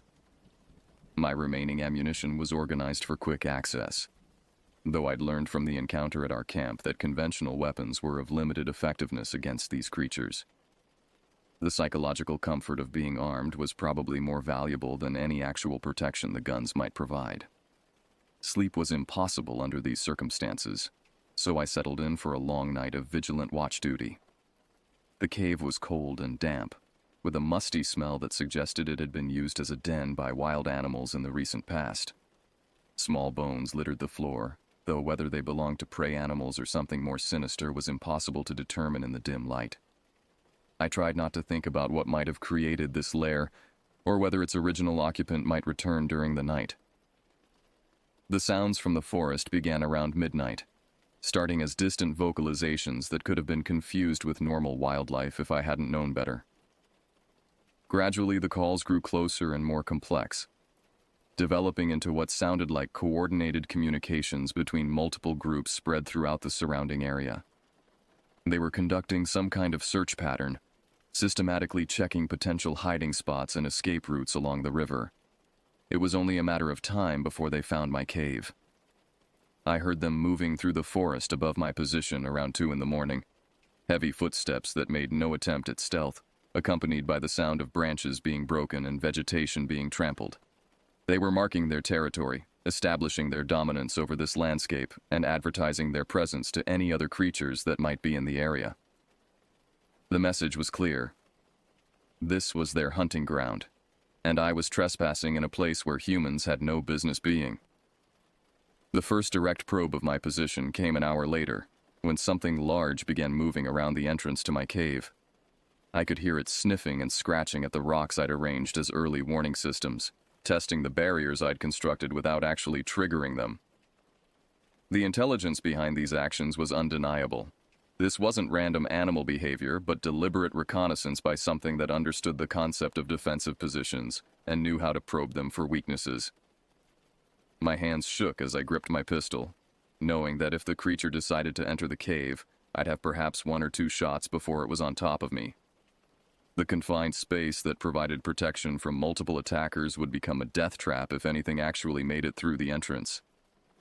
I tried to control my breathing and remain as quiet as possible, hoping that the creature would move on to investigate other potential hiding spots rather than committing to a full assault on my position.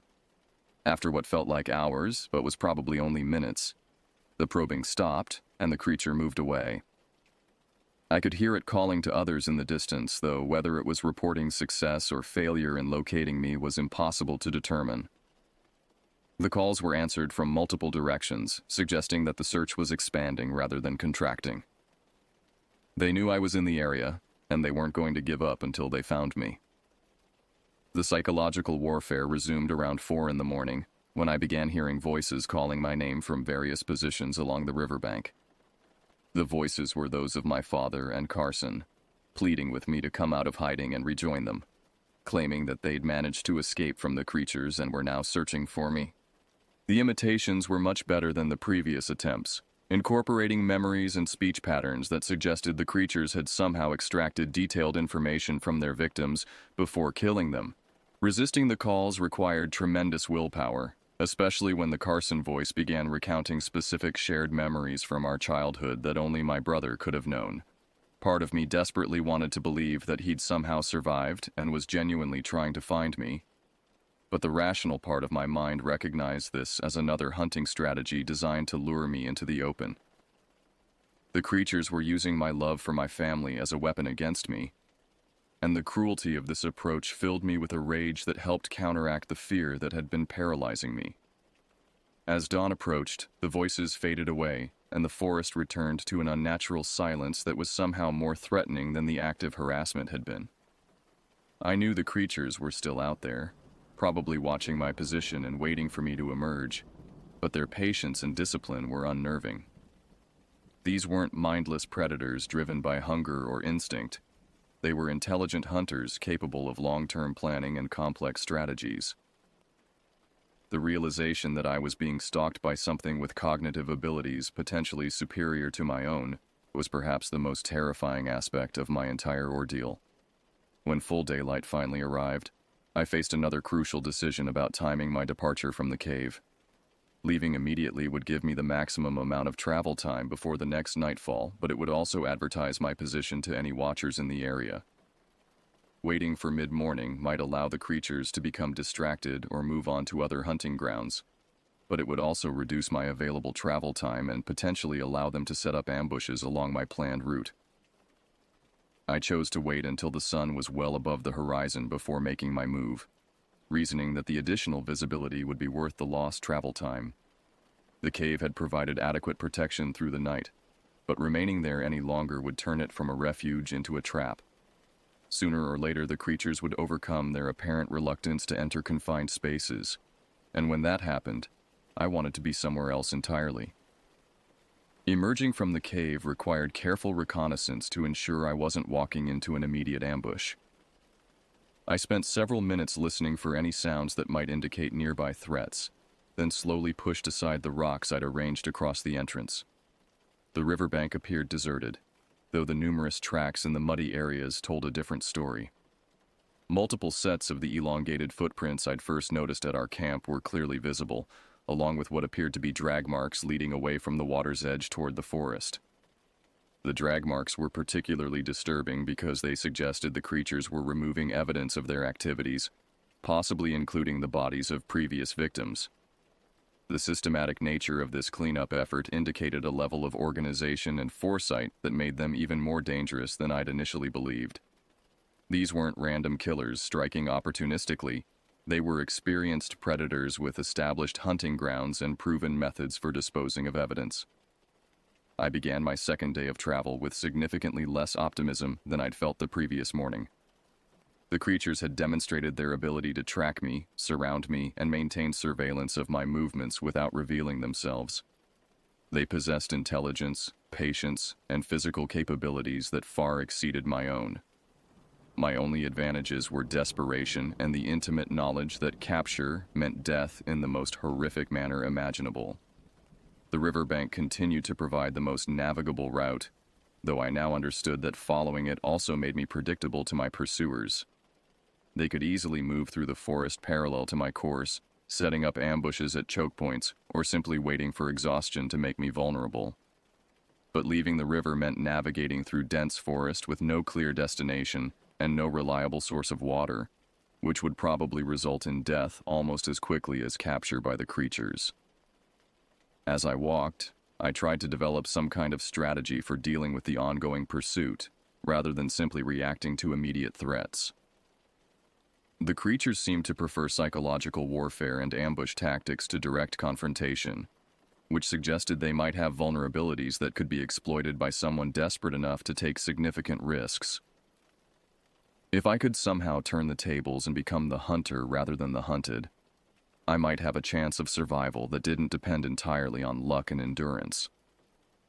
The opportunity to test this theory came sooner than I'd expected. By midday of my second day alone, the psychological pressure of constant pursuit had begun affecting my decision-making abilities in ways that should have been obvious, but somehow escaped my notice at the time. I found myself taking unnecessary risks, choosing routes that prioritized speed over safety, and making noise that would certainly advertise my position to any nearby predators. The combination of exhaustion, dehydration, and pure terror was creating a dangerous feedback loop that threatened to destroy my judgment entirely. The riverbank had become increasingly treacherous as I moved downstream, with loose rocks and sudden drop-offs that could easily result in a fatal fall. Several times I nearly lost my footing on wet stones, catching myself at the last moment but using up precious energy in the process. My emergency food supply was already running dangerously low, forcing me to choose between maintaining my strength and conserving resources for the days of travel that still lay ahead. Around 1 o'clock, I encountered the first major obstacle to my escape route, a section where the river had carved a deep gorge through solid rock, creating vertical walls that extended far above my head on both sides. The narrow channel was filled with rapids that made boat travel impossible even under normal circumstances, and the rocky walls offered no footholds that would allow me to climb around the obstruction. I was forced to choose between attempting a dangerous climb through dense forest or following a barely visible game trail that led away from the river into unknown territory. The game trail seemed like the safer option, despite the risk of becoming lost in unfamiliar terrain. The path was well worn and appeared to be regularly maintained, suggesting it was used frequently by large animals moving between feeding and watering areas. Following established wildlife routes would hopefully allow me to move more quickly while reducing the noise of my passage through the underbrush. Most importantly, it would take me away from the predictable riverbank route that made me so easy to track and ambush. The forest through which the trail led was unlike anything I'd experienced during our hunting expeditions in other parts of Canada. The trees grew with unnatural density, their branches intertwining overhead to form a canopy so thick that very little sunlight reached the forest floor. The understory was sparse and sickly, with pale, twisted plants that seemed to derive their nutrition from something other than photosynthesis. The air was thick with humidity and carried a sweet, corrupted smell that reminded me of flowers left too long in a vase. Animal life in this forest was almost completely absent, despite the well-maintained trail that suggested heavy usage. I saw no birds, heard no insects, and encountered none of the small mammals that should have been abundant in this type of habitat. The silence was so complete that my own footsteps seemed thunderously loud, and I found myself walking on tiptoe in a futile attempt to reduce the noise of my passage. The absence of normal forest sounds created an atmosphere of oppressive stillness that made concentration difficult and heightened my already elevated anxiety levels. After following the trail for roughly 2 hours, I encountered something that stopped me dead in my tracks. A clearing opened ahead, roughly circular and perhaps 50 feet in diameter, completely devoid of vegetation except for a single massive tree that stood in the exact center. The tree was unlike any species I could identify, with bark that appeared to be moving or breathing and branches that seemed to reach toward me with deliberate intent. Most disturbing were the objects hanging from those branches, not fruit or seed pods, but what appeared to be personal belongings from human visitors. Backpacks, pieces of clothing, and camping equipment dangled from the branches like macabre ornaments, swaying gently in a breeze I couldn't feel. Some of the items looked relatively new, while others appeared to have been hanging there for years, weathered and faded by exposure to the elements. The variety of gear suggested victims from many different time periods, implying that whatever lived in this forest had been killing travelers for decades or even longer. Hanging among the camping equipment were items that made my stomach turn. Lengths of rope that might once have been used for climbing, but now resembled something far more sinister. Tools that had been modified in ways that suggested torture rather than practical use, and containers that held substances I didn't want to identify. The tree wasn't just a trophy display, but a workshop where victims were processed before being consumed or disposed of. I started to back away from the clearing, but movement in my peripheral vision caught my attention. Figures were emerging from concealment around the perimeter of the open space, moving with the coordinated precision of a military unit executing a planned operation. There were at least 6 of them, possibly more, positioned to cut off all possible escape routes. I'd walked directly into a trap that had probably been centuries in the making. The creatures no longer bothered with their human disguises, revealing themselves in their true forms for the first time since I'd begun this nightmare journey. They stood roughly 8 feet tall, with elongated limbs that gave them a spider-like appearance despite their basically humanoid structure. Their skin was a mottled gray-green color, with a texture that seemed to shift between scales and raw flesh depending on the lighting. Most horrible were their faces, if they could be called faces, which appeared to be collections of features stolen from various human victims, randomly assembled without regard for anatomical logic or aesthetic coherence. They moved with fluid grace despite their disturbing appearance, closing the circle around me with practiced efficiency. There was no rushing, no apparent excitement or bloodlust, just the methodical approach of experienced hunters who had performed this same routine countless times before. They communicated with each other through a series of clicks and whistles that sounded like no language ever spoken by human throats, coordinating their movements to ensure I had no chance of escape. My pistol seemed pathetically inadequate against creatures of this size and apparent resilience, but it was the only weapon I possessed. I drew it with hands that shook so badly I could barely maintain my grip, knowing that I probably had enough ammunition for 1 or 2 shots per creature before they overwhelmed me. The smart thing would have been to save the last bullet for myself, ensuring a quick death rather than whatever prolonged torment these things had planned for me. Instead, I found myself overwhelmed by rage at the memory of my father and Carson's deaths. These creatures had destroyed my family, turning what should have been a bonding experience into a nightmare that would haunt me for whatever brief time I had left to live. If I was going to die here, I wanted to take at least one of them with me, inflicting some small measure of the pain they had caused me and countless other victims over the years. The first shot took the nearest creature in what I assumed was its center of mass, the impact spinning it around but not dropping it to the ground. Instead, it looked down at the wound with what might have been curiosity, then continued its approach with no apparent reduction in speed or coordination. The second shot hit another creature in the head, finally producing a reaction, a shriek of pain and anger that was answered by similar calls from its companions. The wounded creature's injury began healing almost immediately, the bullet hole closing itself with a wet, sucking sound that turned my stomach. Within seconds, there was no visible evidence that it had been shot at all. These things possessed regenerative abilities that made conventional weapons essentially useless, explaining why my shots at the camp had produced so little effect. I was fighting enemies that were effectively immortal by any standard I understood. The circle continued to close as I emptied my weapon into the advancing creatures, each shot producing temporary wounds that healed within moments. Soon I was reduced to throwing rocks and swinging branches, desperate to keep them at bay for even a few seconds longer. The inevitability of my capture was becoming obvious, but some primal survival instinct refused to let me surrender without exhausting every possible option. Just as the first creature reached out to grab me with those impossibly long arms, the forest around us erupted in chaos. Something large crashed through the underbrush from multiple directions simultaneously, accompanied by roars and snarls that made even my supernatural attackers step back in apparent surprise. The new arrivals were even larger than the creatures that had been stalking me, and the confrontation that followed was unlike anything I could have imagined. The battle was brief, but incredibly violent, with creatures tearing at each other using claws and teeth that could slice through solid wood. Blood that glowed with an unnatural phosphorescence splattered across the clearing, and the sounds of combat were so intense that I had to cover my ears to avoid permanent hearing damage. When the fighting finally ended, most of the participants lay motionless on the forest floor, their bodies already beginning to dissolve into the same corrupted soil that fed the massive tree. One of the newcomers survived the battle, though it was badly wounded and bleeding from multiple gashes.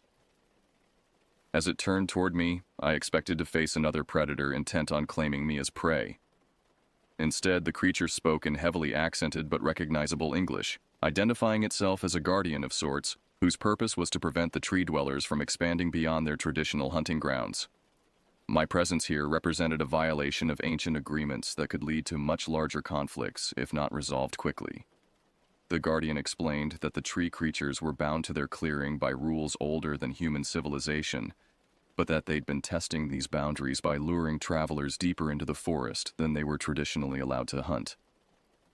My escape from their ambush at the river had been permitted, even assisted, as a way of reinforcing the territorial limitations that kept them from spreading their hunting activities across a wider area.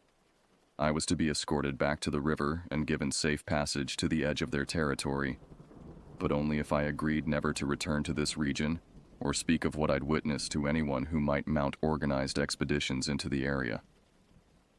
The balance that kept these creatures contained was delicate, and too much human attention could destabilize agreements that protected thousands of potential victims from the same fate that had befallen my father and Carson. The journey back to the river passed in a haze of exhaustion and disbelief. The Guardian moved with obvious pain, but maintained a pace that pushed me to my physical limits, clearly eager to complete our business and return to whatever duties normally occupied its time. We spoke very little during the trek, though it did confirm that my family members were beyond any possibility of rescue or recovery. Their deaths had been necessary to maintain the illusion that this forest was simply dangerous wilderness rather than actively hostile territory. When we finally reached the riverbank, the Guardian indicated a canoe that hadn't been there during my earlier passage. The boat was crude but seaworthy, equipped with basic supplies that would allow me to reach the road where we'd left our truck days earlier. As I prepared to launch the canoe, the Guardian delivered a final warning about the consequences of violating our agreement. The tree creatures were only one of several groups that called this region home, and not all of them were bound by the same territorial restrictions. The canoe provided by the Guardian was unlike any watercraft I'd ever seen, constructed from materials that seemed to shift between wood and something resembling bone depending on the angle of observation. The paddle was carved from a single piece of some dark, heavy wood and felt uncomfortably warm to the touch, as if it retained heat from whatever tree it had been cut from. Despite my unease about using equipment provided by creatures whose motives remained unclear, the alternative was attempting to swim downstream through rapids that would certainly prove fatal in my weakened condition. Launching the canoe required more effort than expected, as the craft seemed reluctant to enter the water until I spoke what I assumed was some kind of activation phrase the Guardian had whispered to me before disappearing back into the forest. Once properly launched, however, the boat moved with surprising stability and speed, navigating around obstacles and through rapids with an efficiency that suggested some form of guidance beyond my own limited paddling abilities. The river journey that had taken us 2 days to complete upstream passed in less than 6 hours going downstream, though the exact mechanism behind this accelerated travel remained mysterious. Time seemed to move differently while I was in the Guardian's canoe, with the sun remaining in roughly the same position overhead despite the obvious passage of several hours. The forest on both sides of the river looked different as well, less dense and threatening, as if I was traveling through a completely different landscape than the one we'd originally entered. Wildlife returned gradually as I moved away from the cursed territory, starting with distant bird calls and eventually progressing to normal forest sounds that seemed almost surreal after days of unnatural silence. The relief of hearing ordinary woodland noises was overwhelming, and I found myself crying uncontrollably as normal reality slowly reasserted itself around me. The psychological impact of returning to a world where natural laws operated predictably was almost as intense as the original trauma of encountering the supernatural predators. By late afternoon, I recognized landmarks from our original journey upriver, confirming that I was indeed returning along the same route we'd taken to reach our doomed campsite. The familiarity of the terrain should have been comforting, but instead, it triggered vivid memories of my father and Carson's excitement about the hunting prospects ahead of us. The knowledge that I would never share another outdoor adventure with either of them created a grief so intense that I had to stop paddling several times to avoid capsizing the canoe. The truck was exactly where we'd left it, though several days of exposure to the elements had given it an abandoned appearance that made my heart skip when I first glimpsed it through the trees. For a moment, I feared that someone or something had tampered with our vehicle, stranding me in the wilderness permanently. But the keys were still in my father's jacket pocket. The engine started on the first try, and all our civilization-bound supplies remained untouched in the locked storage box. Driving away from that accursed forest felt like emerging from a nightmare into the waking world, though the transition was far from seamless. Every shadow cast by trees along the roadside seemed to harbor potential threats, and I found myself checking the rearview mirror constantly to ensure I wasn't being followed by creatures that could somehow survive outside their native territory. The rational part of my mind insisted that I was now safely beyond the reach of the supernatural predators, but the traumatized part continued to expect ambushes around every curve in the road. The first gas station I encountered marked my return to human society, though the attendant's casual greeting and assumption that I was just another hunter returning from a successful expedition created a jarring disconnect between my external appearance and internal reality. I must have looked like any other outdoorsman coming back from a few days in the wilderness, but inside I felt fundamentally changed by experiences that had no precedent in normal human life. Purchasing basic supplies and fuel gave me the opportunity to observe normal human behavior and remind myself how ordinary social interactions were supposed to function. The simple act of exchanging money for goods and engaging in small talk about weather and local news felt like participating in an elaborate performance whose rules I had somehow forgotten. The psychological distance between my traumatic experiences and the mundane concerns of everyday life seemed unbridgeable. The drive home took most of the night, as I found myself unable to maintain normal highway speeds without becoming overwhelmed by anxiety about potential crashes or mechanical failures. Every truck stop and rest area required careful reconnaissance before I felt safe enough to exit the vehicle, and I avoided any location that wasn't brightly lit and populated by multiple witnesses. The paranoia that had kept me alive in the forest was proving difficult to shut off now that I'd returned to civilization. Explaining my solo return to family members and friends required careful preparation and considerable creativity. The truth was obviously impossible to share, both because no one would believe it, and because doing so might violate the agreement I'd made with the Guardian. I settled on a story about a tragic boating accident that had claimed both my father and Carson, leaving me as the sole survivor of an expedition that had started with such high hopes and ended in devastating loss. The initial interviews with park rangers and local police were surprisingly brief and perfunctory. Apparently, accidents involving small boats in remote wilderness areas were common enough that my account didn't trigger any unusual scrutiny or demands for extensive investigation. The absence of bodies was explained by the swift current and deep water that could easily carry victims far downstream before depositing them in locations where recovery would be impossible. My emotional state was consistent with that of a trauma survivor, lending credibility to the story even when specific details were vague or contradictory. Family members accepted my account with the mixture of grief and resignation that accompanies any sudden, senseless tragedy.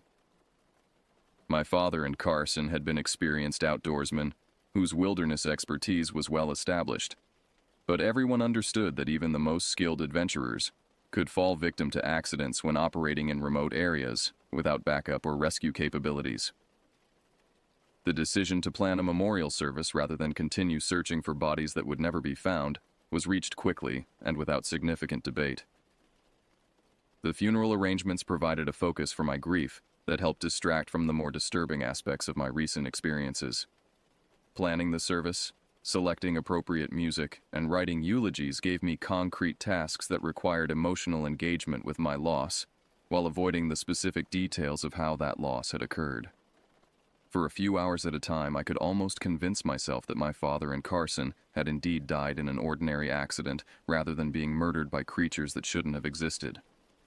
But the psychological scars from my encounter with the supernatural were far too deep to be healed by normal grieving processes. Sleep became virtually impossible, as every dream transformed into a nightmare featuring the elongated creatures and their shape-shifting abilities. Even brief periods of unconsciousness were interrupted by sudden awakenings triggered by sounds that reminded me of the clicking communications the predators had used to coordinate their attacks. Hypervigilance became my default state, with every unexpected noise or movement triggering fight-or-flight responses that left me exhausted and shaking. Crowded public spaces felt threatening because of the potential for predators to hide among normal humans using their mimicry abilities. Even close friends and family members became objects of suspicion, as I found myself studying their faces and mannerisms for subtle signs that they might not be who they appeared to be. The isolation created by this constant paranoia was perhaps the most devastating long-term consequence of my experience. Unable to share the truth about what had happened, and unable to trust my own perceptions about the people around me, I began withdrawing from social connections that had previously provided stability and meaning in my life. Work became impossible to focus on. Relationships deteriorated under the strain of my secretiveness and erratic behavior, and the future seemed to hold nothing but escalating mental health problems that couldn't be addressed without revealing information I was forbidden to share. Weeks passed in a haze of sleepless nights and anxiety-filled days, with my physical and mental condition steadily deteriorating despite the absence of any external threats. The creatures I'd escaped might have been contained within their forest territory, but the psychological damage they'd inflicted continued to spread through my life like a cancer that consumed everything it touched. I began to understand why the Guardian had been so confident that I would never violate our agreement by returning to the forest or sharing my story with potential rescuers. 6 months have passed since I escaped from that nightmare forest, and the trauma continues to shape every aspect of my daily existence in ways that grow more disturbing rather than less severe as time goes on. The psychological wounds inflicted by witnessing my family's deaths and confronting creatures that violated every assumption about reality have proven resistant to all conventional forms of treatment, creating a downward spiral of isolation and despair that threatens to consume what remains of my sanity. Sleep, when it comes at all, brings no relief from the constant anxiety that has become my normal state. Every dream features the elongated predators or their shape-shifting mimicry of my father and Carson, replaying variations of our final encounter with increasingly graphic detail. I've developed a terror of closed eyes that makes even brief rest periods dangerous. As the moment consciousness fades, my mind returns immediately to that clearing where everything familiar and safe was stripped away in a few moments of unimaginable horror. The most insidious aspect of my ongoing trauma is the way it has corrupted my perception of ordinary reality. Every tall person I encounter in public triggers memories of the creature's unnatural height and spider-like proportions. Conversations overheard in restaurants or shopping centers sound like the clicking communications the predators use to coordinate their attacks. Even family photographs have become sources of anxiety, as I find myself studying familiar faces for subtle signs of the shape-shifting abilities that allowed the creatures to impersonate my loved ones so convincingly. Professional counseling proved ineffective because I couldn't share the actual details of my traumatic experience without violating the agreement that had secured my escape. Therapists trained to deal with conventional trauma responses were completely unprepared for symptoms rooted in encounters with supernatural predators, and their well-meaning attempts to help only increased my frustration and sense of isolation. How could anyone understand the psychological impact of watching family members killed by creatures that shouldn't exist, then being forbidden from seeking justice or even acknowledgement for their deaths? The memorial service for my father and Carson provided temporary relief from the burden of carrying my secrets alone, but it also intensified my guilt over the deception necessary to maintain the cover story. Standing before friends and family members who had loved and respected my father and Carson, knowing that they would never learn the truth about how these good men had died, felt like a betrayal that compounded the original trauma. The eulogies I delivered praised their wilderness expertise and adventurous spirits, while carefully avoiding any details that might encourage others to visit the areas where we'd planned to hunt. Physical symptoms began manifesting within weeks of my return to civilization, starting with digestive problems that made eating difficult, and progressing to chronic fatigue that left me exhausted, despite the lack of restorative sleep. Muscle pain, particularly in my legs and back, created constant discomfort that seemed to have no medical explanation. Multiple doctors conducted thorough examinations and found no physical injuries or diseases that could account for my deteriorating condition, leading to suggestions that stress management and psychiatric care might be more appropriate than continued medical testing. The hypervigilance that had helped me survive my encounter with the creatures became a debilitating handicap in normal social situations. Crowded public spaces triggered panic attacks that forced me to flee before completing simple errands like grocery shopping or banking. Movie theaters, restaurants, and other venues where people gathered in large numbers felt like hunting grounds where predators could hide among innocent civilians, studying potential victims and planning attacks that would never be recognized as anything more than random accidents or disappearances. Employment became impossible as my ability to concentrate deteriorated, and my paranoid behavior alienated colleagues who had previously considered me a reliable and competent worker. Simple tasks that should have required minutes of focused attention stretched into hours of distracted effort, interrupted by constant security checks of my surroundings. Meetings with supervisors or clients became exercises in barely controlled terror, as I found myself studying their facial features for signs of the subtle wrongness that had characterized the creature's attempts at human mimicry. The financial consequences of unemployment compounded my other problems, creating practical stresses that made psychological recovery even more difficult. Medical bills from my unsuccessful attempts to find treatment for trauma-related symptoms consumed what savings I'd accumulated over years of responsible financial planning. The house I'd shared with my father became a burden I could no longer afford to maintain, forcing me to relocate to cheaper housing in areas where my paranoid behavior attracted less attention from neighbors and authorities. Relationships with surviving family members deteriorated as my secretiveness and erratic behavior created barriers that normal grief counseling couldn't address.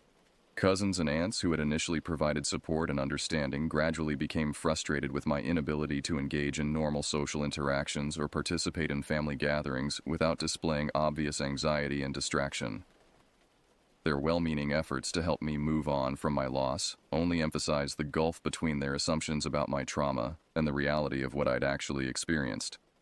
The isolation created by these deteriorating relationships fed into a vicious cycle that made recovery increasingly unlikely. The more I withdrew from human contact, the more abnormal my behavior became when social interaction was unavoidable. The more abnormal my behavior appeared to others, the more they avoided contact with me, reinforcing my paranoid conviction that the corruption from my forest encounter was somehow spreading to contaminate everything I touched. Drug and alcohol abuse seemed like logical responses to psychological pain that couldn't be addressed through conventional therapy or medical treatment. If I couldn't sleep naturally because of nightmares, sleeping pills and alcohol could provide artificial unconsciousness that bypassed the normal dream cycle. If I couldn't function in social situations because of paranoid anxiety, stimulants and depressants could artificially regulate my emotional responses to make interaction more tolerable. But substance abuse only created additional problems without addressing the underlying trauma, and soon I was dealing with addiction issues on top of my original psychological wounds. The anniversary of our doomed hunting expedition approached with a sense of impending doom that intensified my already severe symptoms. Seasonal changes that normally marked positive transitions became reminders of the time when my life had been irreversibly changed by forces beyond human understanding. The approaching autumn hunting season triggered memories of planning our expedition with my father and Carson, filled with excitement about the adventures we'd share and the memories we'd create in the Canadian wilderness.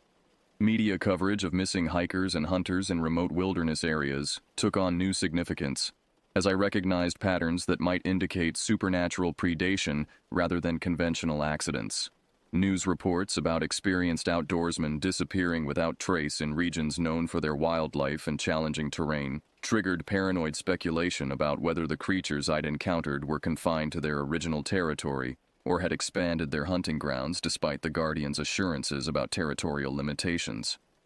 The agreement that had secured my escape prohibited me from warning potential victims or sharing information that might help others avoid the same fate that had claimed my father and Carson. This enforced silence created a moral burden that was almost as unbearable as the original trauma, forcing me to watch news reports about missing persons while knowing that some of those disappearances might be preventable if I could share what I'd learned during my nightmare encounter with the forest predators. Research into folklore and historical accounts of missing persons in wilderness areas revealed patterns that suggested my experience might not be unique, though the sources were fragmentary and often dismissed as superstition by academic researchers. Indigenous oral traditions contained references to forest guardians and shape-takers that bore disturbing similarities to the creatures I'd encountered, but these accounts were generally considered mythological rather than factual by mainstream anthropologists and historians. The possibility that other survivors of similar encounters might exist somewhere offered a faint hope for connection with people who could understand my experience, without requiring explanations that would violate my agreement with the Guardian. But locating such individuals without revealing my own story proved impossible, and the risk of accidentally contacting researchers or authorities who might mount expeditions into the protected territory made even cautious inquiries dangerous. As winter approaches and the one-year anniversary of my family's deaths draws near, I find myself facing a crucial decision about whether to continue the increasingly difficult struggle to maintain some semblance of normal life, or to surrender entirely to the trauma that has already consumed most of what I valued about my existence. The creatures that killed my father and Carson might have been confined to their forest territory, but the psychological wounds they inflicted have proven far more persistent and destructive than their physical attacks. The Guardian's confidence that I would never violate our agreement by returning to the forest or sharing my story has proven well-founded, though not for the reasons it probably expected. I maintain my silence not because I fear supernatural retribution, but because the truth has become so intertwined with my psychological destruction that sharing it would require revealing the depths of my own mental collapse. No one would believe a story told by someone whose obvious instability undermines any credibility his account might otherwise possess. Sometimes late at night, when the nightmares have driven away any possibility of sleep, I find myself wondering whether the creatures are satisfied with the slow destruction they've achieved without ever leaving their protected territory. They killed my father and Carson quickly, but they've spent months slowly killing me through psychological torture that was probably more entertaining than simple physical predation. Perhaps this prolonged suffering was always their true goal, and everything else was merely preparation for the real feast they've been enjoying as they watch me destroy myself from the safety of their forest home.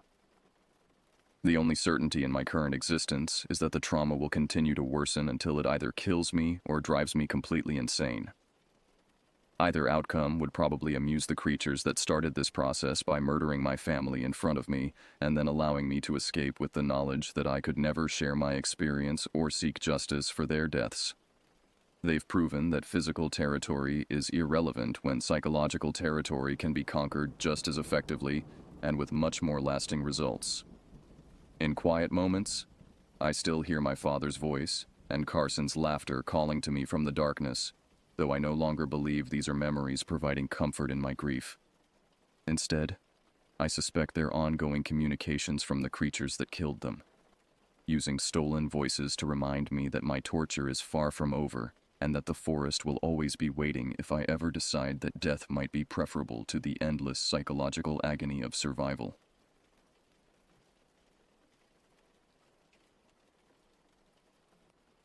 The jagged peaks of the Cascade Range disappeared into swirling mist as I guided my Ford Bronco along the winding Forest Service road.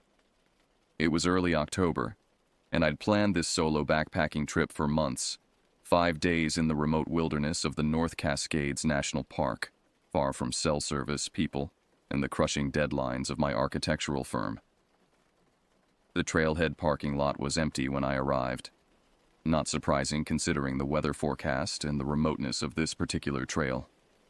Most hikers stuck to the more accessible routes this time of year, but I'd always found solitude in these forgotten corners of the wilderness. I shouldered my pack, 50 pounds of gear meticulously organized for mountain survival, and consulted my topographic map one last time before hitting the trail. 7 miles to my first campsite, another 10 tomorrow, then a loop back. Simple enough. The forest enveloped me immediately.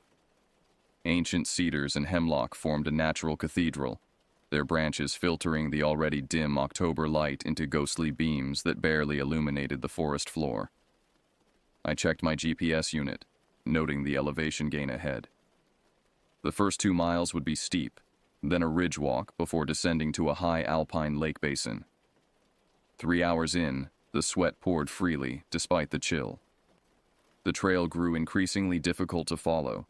Clearly, the Forest Service hadn't maintained this section recently. Deadfall blocked the path every 100 yards or so, forcing detours through dense underbrush. A light mist turned to steady rain, and I paused to pull my rain shell over my pack. That's when I noticed the silence.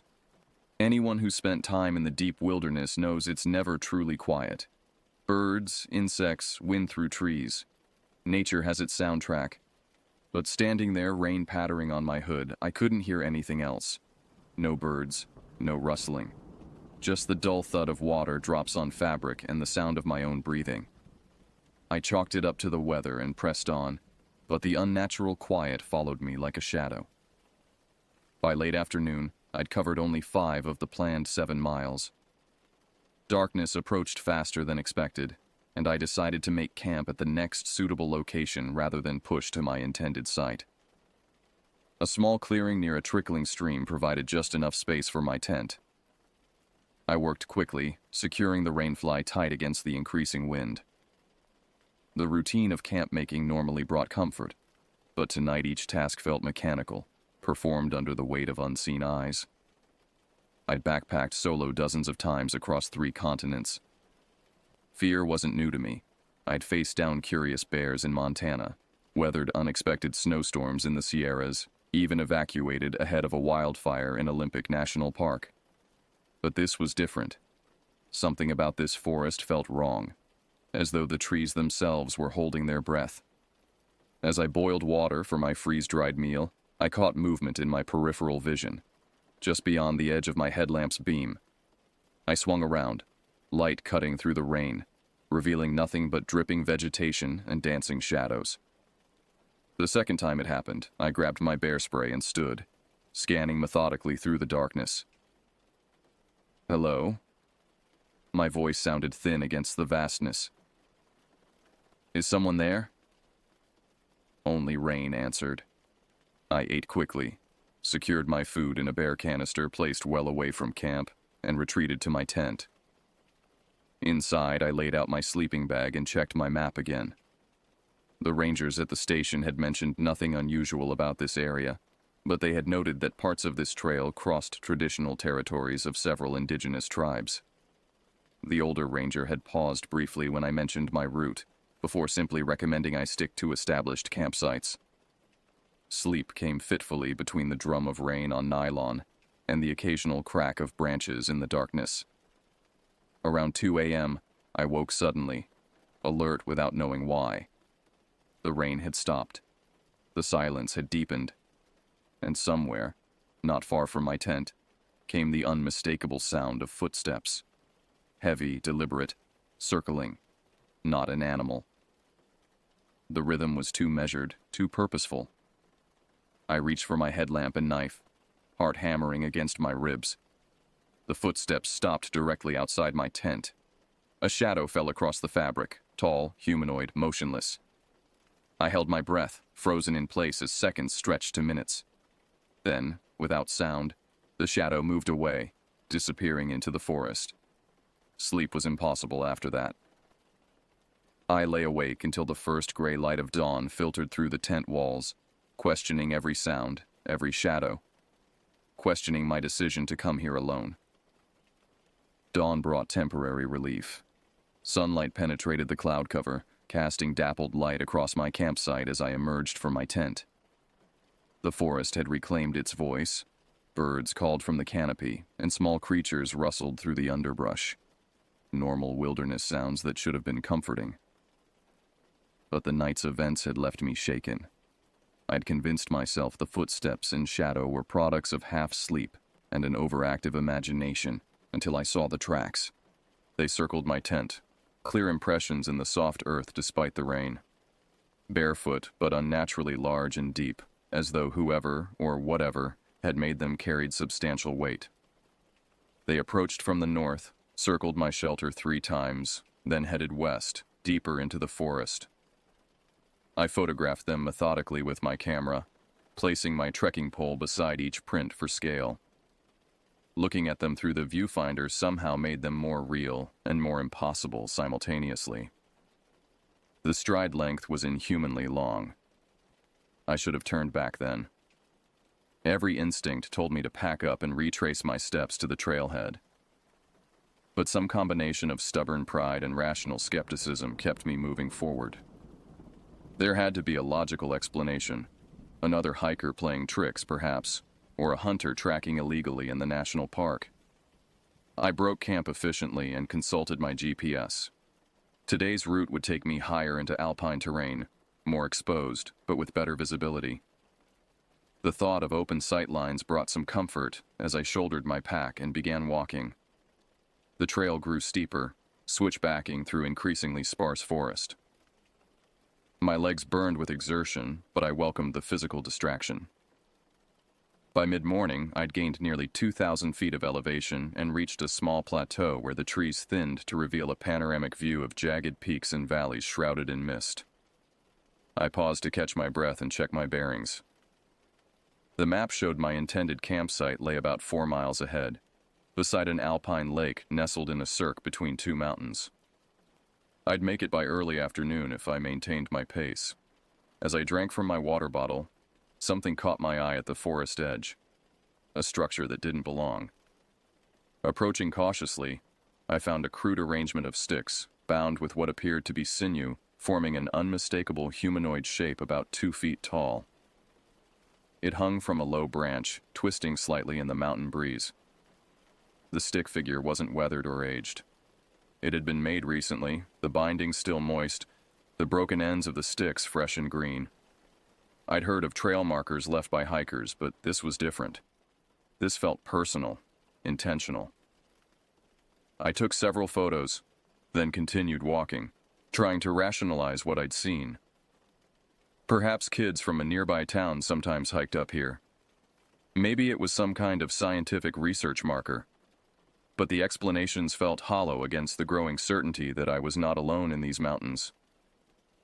Around noon, I stopped beside a small stream to refill my water bottles. The forest had thinned further, the trees now stunted by elevation and exposure. I should have felt safer in this more open terrain, but instead felt increasingly vulnerable. Visible from all angles, nowhere to hide. The water was ice cold, numbing my fingers as I worked my filter. That's when I noticed the reflection in the stream. A figure standing on the ridge above me, silhouetted against the sky. I spun around, water sloshing from my bottle, but saw nothing. The ridge stood empty against clouds heavy with more coming rain. I packed quickly and moved on, keeping to exposed areas where I could scan my surroundings. By mid-afternoon, heavy clouds had rolled in and the temperature dropped sharply. The lake appeared ahead just as the first snowflakes began to fall, small at first, then larger, driven horizontally by gusting wind. The designated campsite sat in a small copse of stunted pines near the lakeshore. I set up my tent with cold-numbed fingers, securing it against the strengthening wind. The snow was falling heavily now, accumulating quickly on the ground. October storms in the Cascades were unpredictable, but not uncommon. I'd prepared for this possibility with extra layers and a 4-season tent. As darkness fell, I melted snow for drinking water and prepared my dinner inside the tent vestibule. The wind howled across the lake, driving snow against the tent with a sound like sandpaper. My headlamp carved a small sphere of light in the growing darkness, beyond which the world disappeared into swirling white. I checked my GPS and calculated options. The storm complicated things. Continuing the planned route over the high pass tomorrow would be dangerous in these conditions. Returning the way I'd come meant facing whatever had left those tracks and constructed that stick figure. Neither option appealed, but the decision could wait until morning. Perhaps the storm would pass by then. As I organized my gear and prepared for another long night, a sound rose above the wind. Rhythmic tapping on wood, 3 beats followed by 2, repeated. Not random, deliberate. I extinguished my headlamp and sat motionless in the darkness, straining to pinpoint the source. It seemed to come from the far side of the lake, perhaps half a mile away. Then it stopped abruptly, leaving only the storm's voice. Minutes later, a response came from much closer. The same pattern, 3 beats then 2, but heavier, deeper. This sound came from just beyond my campsite, no more than 50 yards away. They were communicating, and I was caught between them. I slept fitfully, waking at every noise above the storm's constant howl. By morning, 8 inches of fresh snow blanketed the landscape, transforming the familiar into something alien. The lake had partially frozen overnight, its surface a patchwork of ice and dark water. The temperature had plummeted well below freezing. The weather alone would force a change of plans. The high country route ahead would be treacherous in these conditions. Steep slopes loaded with fresh snow meant high avalanche danger. I'd have to retrace my steps, despite the growing dread that coiled in my stomach at the thought. I melted snow for coffee and studied my map, plotting the safest route back to the trailhead. 8 miles today would bring me to an emergency shelter marked on the map, a basic 3-sided structure maintained by the Forest Service. From there, another 9 miles would return me to my vehicle. The storm had lessened overnight, though heavy clouds still pressed down on the mountains. I broke camp methodically, my breath fogging in the frigid air. As I shouldered my pack and took one last look at the lake, I noticed something that stopped me cold. Tracks crossed the fresh snow along the lakeshore. The same oversized barefoot prints I'd seen around my tent the previous morning. But what disturbed me most wasn't their presence. It was their timing. The snow had stopped falling only 2 hours ago, which meant whatever made those tracks had passed by very recently, and it was heading in the same direction I needed to go. I considered my options. Staying put meant risking exposure as supplies dwindled and temperatures dropped. The emergency shelter offered my best chance for safety. I had to move forward. I followed the trail carefully, maintaining distance from the strange tracks that paralleled my route about 30 yards to the north. The descent was treacherous, steep switchbacks covered in fresh snow that concealed ice and rocks beneath. Twice I slipped, catching myself with my trekking poles before disaster struck. Around mid-morning, I entered denser forest where the snow thinned under the canopy. The tracks I'd been following disappeared among the exposed roots and fallen leaves, and I felt both relief and heightened vigilance. The forest had fallen unnaturally quiet again. No birds, no rustling of small animals. I stopped to consult my GPS and eat a quick snack of trail mix and jerky. The emergency shelter lay about 4 miles ahead. If I pushed, I could reach it by early afternoon. As I repacked my food bag, a branch snapped loudly in the forest to my right. I froze, listening intently. Nothing moved. Nothing sounded. Then, a rhythmic scraping, like claws or nails dragging slowly across bark. "Hello?" I called, my voice hollow in the still air. "Is someone there?" The scraping stopped immediately. I didn't wait for more. Abandoning stealth, I moved quickly down the trail, no longer concerned with noise but with putting distance between myself and whatever lurked in the trees. The terrain grew steeper, forcing me to slow despite my urgency. Each time I paused to navigate a difficult section, I heard movement in the forest, not directly following the trail, but paralleling it, keeping pace without revealing itself. By noon, sweat drenched my base layers despite the cold.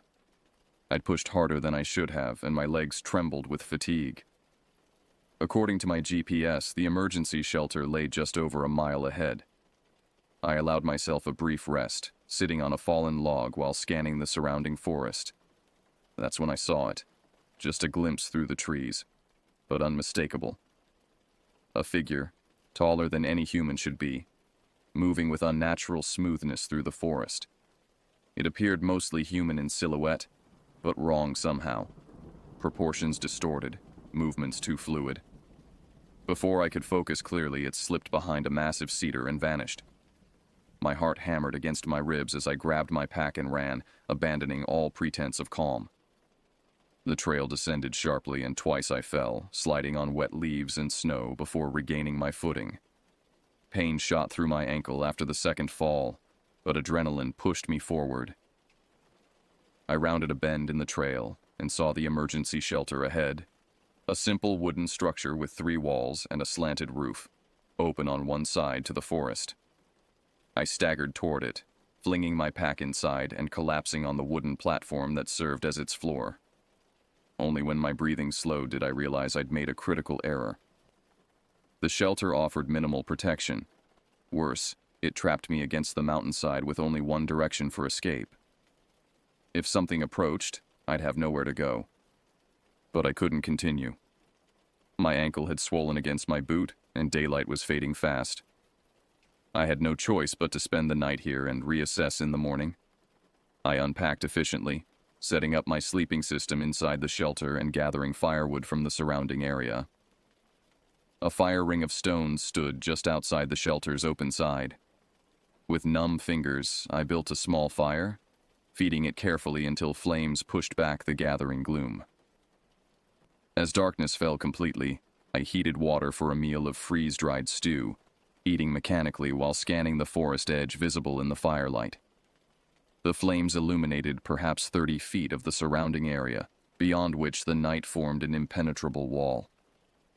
I elevated my injured ankle on my pack and inspected it by firelight. Not broken, but badly sprained. Walking out tomorrow would be painful, but possible if I fashioned a better support from the first aid supplies in my pack. The fire's warmth and light provided an illusion of safety, and I found myself drifting despite my determination to remain vigilant. I added the last of my gathered wood to the flames and crawled into my sleeping bag, keeping my knife and headlamp within easy reach. Just as exhaustion began to overcome fear, the forest erupted with sound.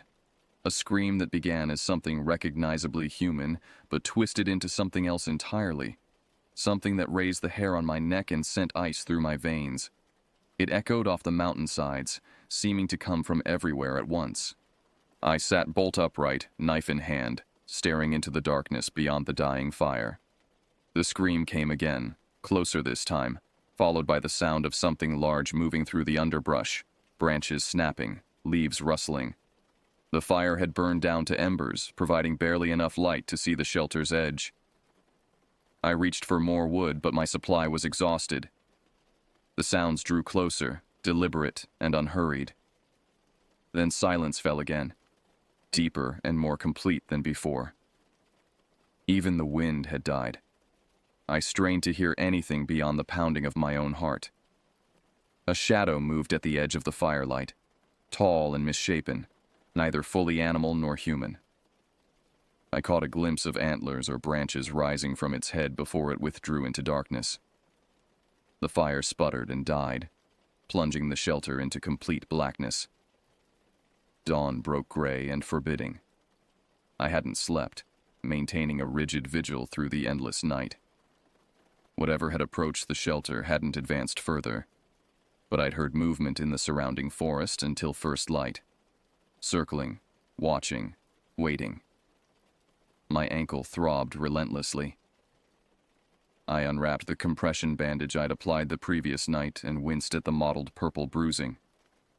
Still, I could bear weight on it, enough to keep moving, which was all that mattered now. The forest dripped with condensation, each droplet catching the weak morning light like glass beads. Under different circumstances, I might have appreciated the beauty. Now I saw only a landscape of threat and exposure. I boiled water for instant coffee, the small stove's hiss abnormally loud in the stillness. While the water heated, I inspected the ground around the shelter. The evidence lay plain in the thin layer of snow and mud, tracks circling the entire perimeter, the same oversized barefoot prints I'd seen before, but now accompanied by strange drag marks, as though something heavy had been pulled alongside. Most disturbing were the prints' depth and clarity. Whatever made them had stood in place for long periods, watching me through the night. In several places, I found 5 deep impressions at the track's front, like elongated fingers or claws had dug into the earth. My hands shook as I repacked my gear. The trailhead lay approximately 9 miles ahead. With my injured ankle, the journey would take most of the day, but reaching my vehicle before nightfall remained possible if I started immediately. I fashioned a more supportive wrap for my ankle using athletic tape from my first aid kit and swallowed ibuprofen to manage the pain. Every instinct screamed for immediate departure, but I forced myself to eat a protein bar and study my map one last time. The trail followed a stream for several miles before joining a wider Forest Service road for the final stretch to the parking area.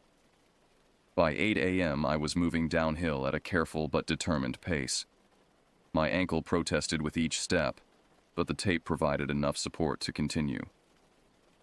The forest seemed to press closer here, the trail narrowing between dense stands of ancient trees whose branches intertwined overhead to block most of the morning light. I'd covered perhaps 2 miles when I noticed the first of the markings, a series of symbols carved freshly into a cedar trunk beside the trail. They resembled no alphabet I recognized, composed of angular lines and curved elements that seemed to shift and rearrange themselves when viewed too long. Similar markings appeared on trees at irregular intervals for the next half mile, always facing the trail, always freshly carved. Around mid-morning, the trail joined the stream I'd seen on my map, and I paused to refill my water bottles. The rushing water provided temporary relief from the forest's oppressive silence.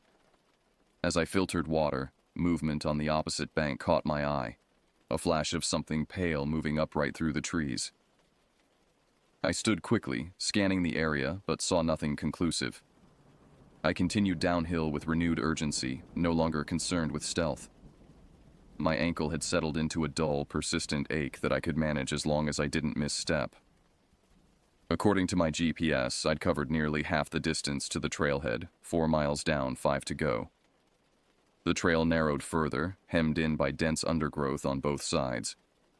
In places, branches had been deliberately arranged to form arches over the path. Too regular to be natural, too recent to have been there when I hiked in 2 days earlier. I ducked beneath them without stopping, unwilling to deviate from the established route despite the growing sense of entering a passage designed by something other than the Forest Service. Around noon, I reached a small clearing where the trail crossed an old wooden bridge over the now substantial stream. I paused mid-span, breathing heavily from exertion and persistent fear. The forest had gone silent again. Not even the sound of wind disturbed the unnatural stillness. That's when I saw it clearly for the first time. It stood at the far end of the bridge, a figure that approximated human form but violated every natural proportion. Impossibly tall and thin, with limbs that seemed too long and jointed in the wrong places. Its skin, where visible beneath caked mud and what looked like animal hides, was a pallid gray-white. Atop its elongated head rose a crown of what I'd initially mistaken for antlers, but now recognized as a headdress made from the desiccated remains of small animals and birds, interwoven with branches and bones. But it was the face that froze me in place. Gaunt and stretched, with eyes too large and too dark in hollowed sockets. The mouth extended too wide across the lower portion, filled with teeth that appeared filed to points. We stared at each other across 20 feet of weathered planks, neither moving, neither making a sound. Its head tilted slightly, studying me with an intelligence that seemed coldly curious rather than hostile. Then it opened its mouth wider than should have been possible, and released the same scream I'd heard the previous night, starting human before distorting into something that resonated at a frequency that vibrated in my chest and skull. I didn't think. I turned and ran, abandoning the trail and plunging into the forest on the opposite side. My ankle screamed in protest as I crashed through underbrush, heedless of direction except away. Behind me came sounds of pursuit. Not running, but a rapid, loping movement that covered ground with terrible efficiency. I scrambled up a steep embankment, fingers digging into soil and roots for purchase. At the top, I risked a glance back and saw it emerging from the trees below, moving with a jerky, disjointed gait that covered ground with unnatural speed. It paused, head swiveling as it scanned the slope, then locked its gaze directly on me. I ran again, no longer following any path, simply moving downhill in the general direction of the trailhead. My pack caught on branches, slowing me further. Twice I fell, the second time sliding down a muddy slope before crashing into a tangle of deadfall. The impact knocked the breath from my lungs. I lay stunned for precious seconds, then forced myself to crawl beneath the fallen tree, pressing my body into the narrow space between massive roots and soil. Through a small gap, I could see a limited section of the forest slope above. My breath came in ragged gasps that I struggled to silence. It appeared moments later, moving with that same disjointed, efficient gait. It paused on the slope, its head swiveling as it scanned the area. Then it dropped to all fours in a motion that seemed to dislocate and rearrange its limbs. It pressed its face to the ground, moving in a pattern I recognized with horror. It was tracking me by scent. I pressed deeper into my hiding place as it worked its way down the slope, moving in widening circles from where I'd fallen. It passed within feet of my location, close enough that I could see the intricate construction of its headdress. Tiny bird skulls and vertebrae woven with twigs and sinew into a crown that added to its already unnatural height. Then it stopped, head snapping toward my hiding place with terrible precision. It remained motionless, staring directly at the fallen tree where I hid. Slowly, it began to approach on all fours, movements becoming more fluid and animal-like with each foot of distance closed. I gripped my knife with white-knuckled intensity, knowing it would provide little defense but unable to flee. The creature reached the edge of the deadfall and began to circle, seeking access to the space beneath. I tracked its movement by sound, turning slowly to keep facing the direction of its approach. A long, pale hand with elongated fingers appeared at the edge of my vision, reaching slowly into the space. The fingers terminated in blackened nails or claws that dug into the soil as it pulled itself closer. I had nowhere left to retreat. I raised my knife and prepared to defend myself, knowing the futility but refusing to die without resistance. Then distantly came the sound that saved me. Human voices calling back and forth.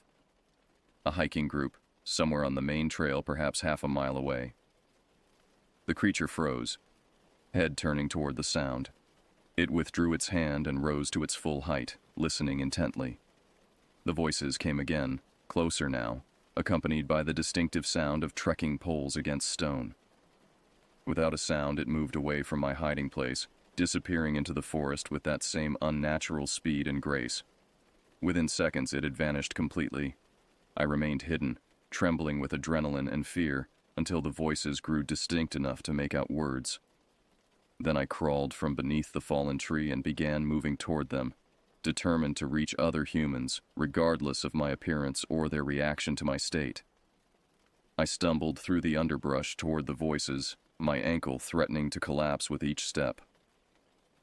The hiking party, 3 men and 2 women in brightly colored outdoor gear, stared in shock as I emerged onto the trail 50 yards ahead of them, mud-covered and wild-eyed.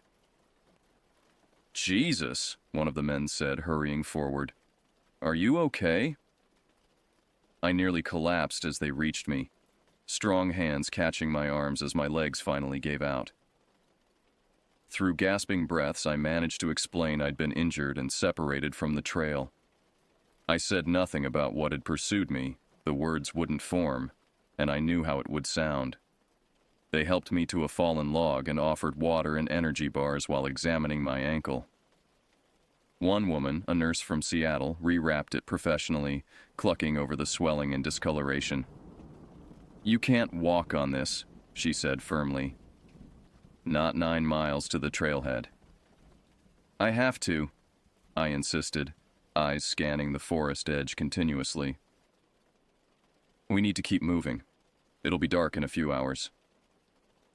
They exchanged concerned glances but agreed to help me down the mountain. 2 men flanked me, allowing me to use their shoulders for support while the others carried portions of my gear. We moved slowly but steadily, the group maintaining cheerful conversation that felt surreal against the horror of my previous hours. I kept glancing behind us, expecting to see that tall, misshapen figure emerging from the trees. The hiking party attributed my jumpiness to pain and the trauma of getting lost, offering reassurances that we'd reach the trailhead well before dark. They were wrong. My pace, even with assistance, slowed our progress dramatically. The light began to fade while we still had nearly 3 miles to go. The group leader, a bearded man in his 50s named Jack, made the decision to camp at the next suitable site rather than risk night hiking with an injured person. I protested vehemently but was overruled. They couldn't understand my terror of spending another night in these woods, and I couldn't explain without sounding deranged. When we reached a small clearing beside the stream, they efficiently established camp, setting up tents and gathering firewood while I sat useless and panicking on a log. "You're safe now," the nurse, Kimberly, assured me, misinterpreting my fear as general anxiety about being injured in the wilderness. "We've got plenty of supplies, a satellite phone if things get worse, and 5 people to keep watch." I nodded woodenly, accepting a bowl of rehydrated camp stew while scanning the darkening forest edge. The group's fire burned bright and hot, illuminating our small circle of tents. They'd set up an extra 1-person tent for me, positioned between their larger shelters. As night fell completely, the group's mood remained upbeat. They shared whiskey from a flask and swapped stories of previous adventures. I contributed minimally, my attention fixed on the darkness beyond our camp and the sounds of the forest. Around 10 p.m., the group began retiring to their tents. Jack announced he'd take first watch, standard precaution for bear country, and would wake his friend Doug at midnight for the second shift. I retreated to my borrowed tent, but left the vestibule open, knife beside my sleeping bag. The fire burned lower as the night deepened. Jack sat beside it, occasionally adding small branches to maintain the flame. From my position, I could see his silhouette against the firelight, solid and reassuring. I must have dozed despite my determination to remain awake. I startled back to consciousness at the sound of movement outside my tent. The fire had burned to embers, providing minimal light. Jack was no longer visible at his post. "Jack?" I whispered, reaching for my knife. No response. I crawled to the tent opening and peered out. The camp lay silent and still. No one sat by the fire. I scanned each tent, noting they all appeared secure and undisturbed. Perhaps Jack had woken Doug for his shift, and I'd slept through the exchange. Then I saw it. A dark figure standing at the edge of the camp, taller than the surrounding undergrowth. It remained perfectly still, watching. Not Jack, not Doug, not human. I retreated into the tent, heart hammering, mind racing through options. I could call out, wake the others. But if I did, what then? 5 hikers with trekking poles against whatever stalked us. Running was impossible with my injury. Hiding offered temporary safety at best. Minutes passed in agonizing silence. I pressed my eye to a small gap in the tent fabric, maintaining visual contact with the figure. It hadn't moved, remaining motionless at the forest edge. A sound to my right. Fabric rustling. A zipper opening. One of the hikers emerging from their tent. I wanted to call out a warning, but feared drawing the creature's attention directly to me. Doug appeared in my limited field of vision, moving toward the dead fire.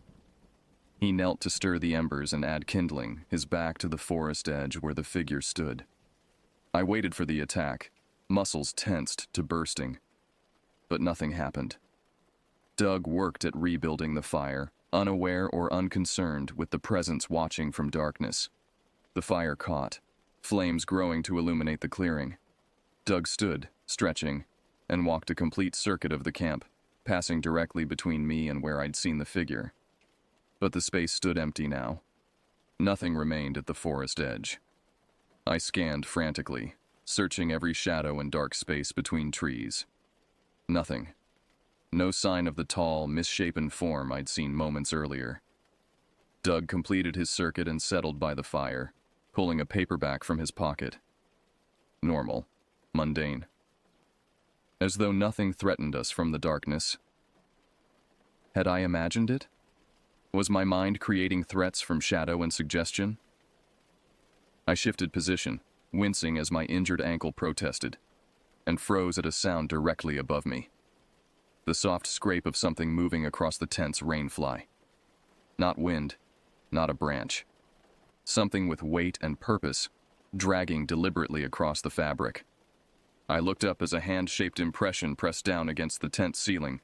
5 elongated fingers splayed wide, applying increasing pressure until the waterproof fabric began to stretch inward. My paralysis broke. I scrambled backward, abandoning silence, and screamed for help as the tent ceiling continued to deform under that terrible pressure. The clearing erupted into chaos, shouts, flashlight beams cutting through darkness, the sound of zippers and running feet. The pressure vanished instantly from above me. Doug reached my tent first, flashlight beam illuminating my terrified face as he yanked the vestibule fully open. "What happened? Are you hurt?" Words tumbled out incoherently. Hand, roof, watching us, not human.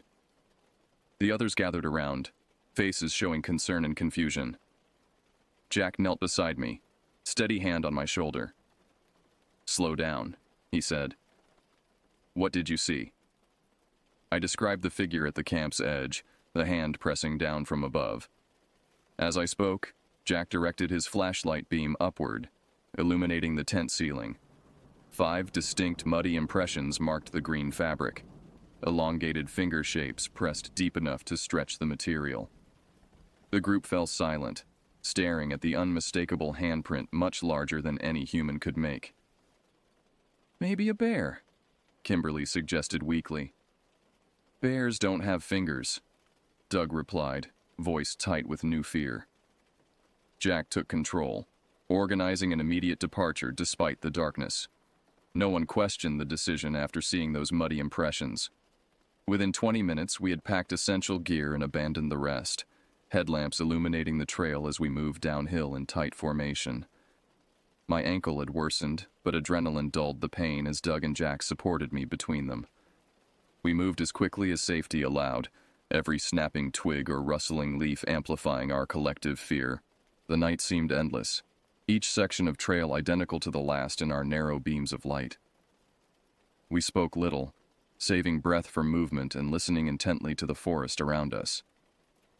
Twice we stopped at sounds from the darkness, movement paralleling our route just beyond the range of our lights. Each time we huddled closer, backs together, lights pointed outward until we convinced ourselves it was safe to continue. The forest played tricks in the darkness. Shadows became watching figures, then resolved back into branches and trunks. Wind through leaves mimicked whispers and footsteps. Yet underneath these explicable phenomena lay something undeniably real. A presence moving with us, watching, following, waiting.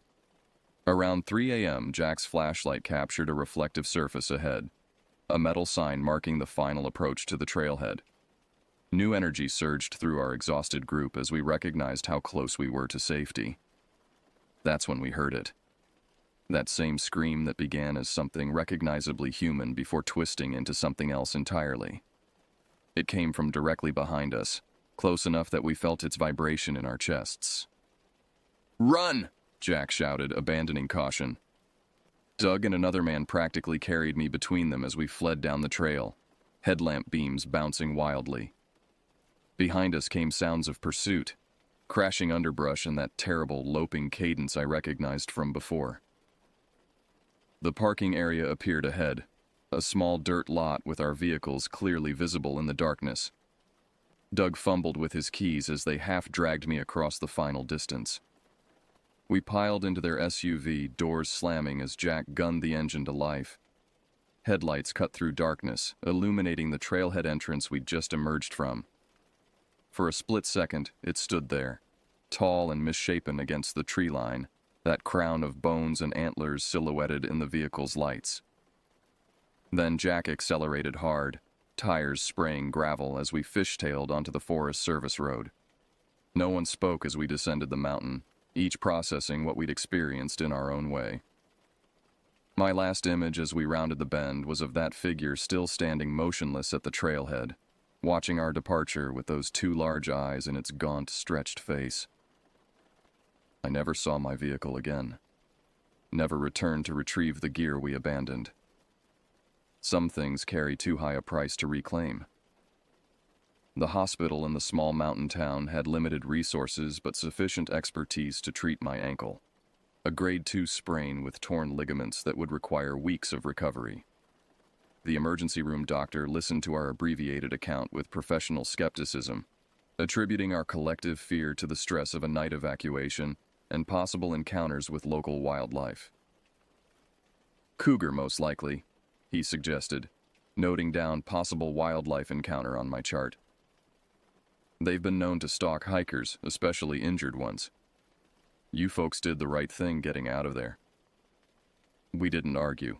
The sterile brightness of the hospital had already begun dismantling the horror of our experience, reducing it to something that could be filed away as a wilderness misadventure rather than an encounter with something that shouldn't exist. Jack arranged for a ride back to Seattle for me, refusing my offers of payment. Hikers take care of each other, he said simply. We exchanged contact information with promises to meet for drinks once I'd recovered. Promises I suspected neither of us intended to keep. Some experiences create bonds that are simultaneously too strong and too uncomfortable to maintain. In the weeks that followed, I replayed every moment of those 3 days in the mountains. Rational explanations presented themselves during daylight hours. A deranged human living in the wilderness, stress-induced hallucinations, the power of suggestion magnified by fear and isolation. At night, those explanations dissolved against the memory of that face, those proportions, that crown of bones that no human would construct or wear. I researched obsessively, starting with local news reports of missing hikers and strange occurrences in the North Cascades. The numbers were higher than I'd expected. Dozens of unsolved disappearances over the past decade, concentrated in specific areas, including the region where I'd hiked. My search expanded to indigenous folklore about the area. The Skinwalker, a human who, through dark ritual, could transform into animal or hybrid forms, appeared in many southwestern tribal traditions, but similar entities existed in Pacific Northwest lore. The Stick Indians of Salish mythology, the Wendigo of Algonquian stories, malevolent forest spirits that mimicked human form while hunting human prey. I found an obscure ethnographic study from the 1950s that documented stories from tribes native to the Cascade region.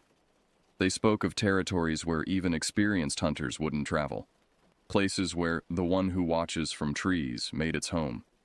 The descriptions matched with terrible precision what I'd encountered: unnaturally tall and gaunt, crowned with bones, moving with inhuman speed and grace.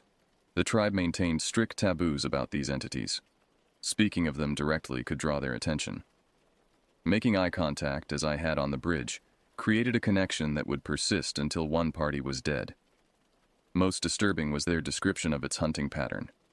It didn't immediately kill those it targeted, but instead followed them for days, studying their movements, learning their weaknesses, driving them toward isolation and madness before finally taking them.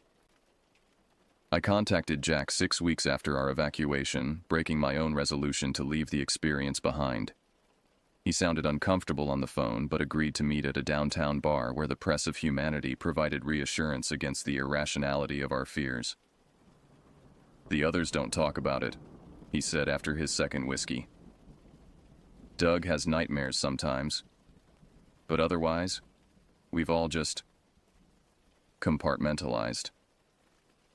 "But you saw it," I pressed. needing confirmation I wasn't alone in my experience. Jack stared into his glass for a long moment. "I saw something," he finally admitted. "On the trail that night, when we were running. I was last in line, and I looked back." He trailed off, then drained his whiskey in a single swallow. It's easier to call it a bear or a cougar or a crazy homeless person. Harder to function if you believe there are things in this world that don't fit any category we have names for. I nodded, understanding his need for rational frameworks. "Have you been back out? Hiking, I mean."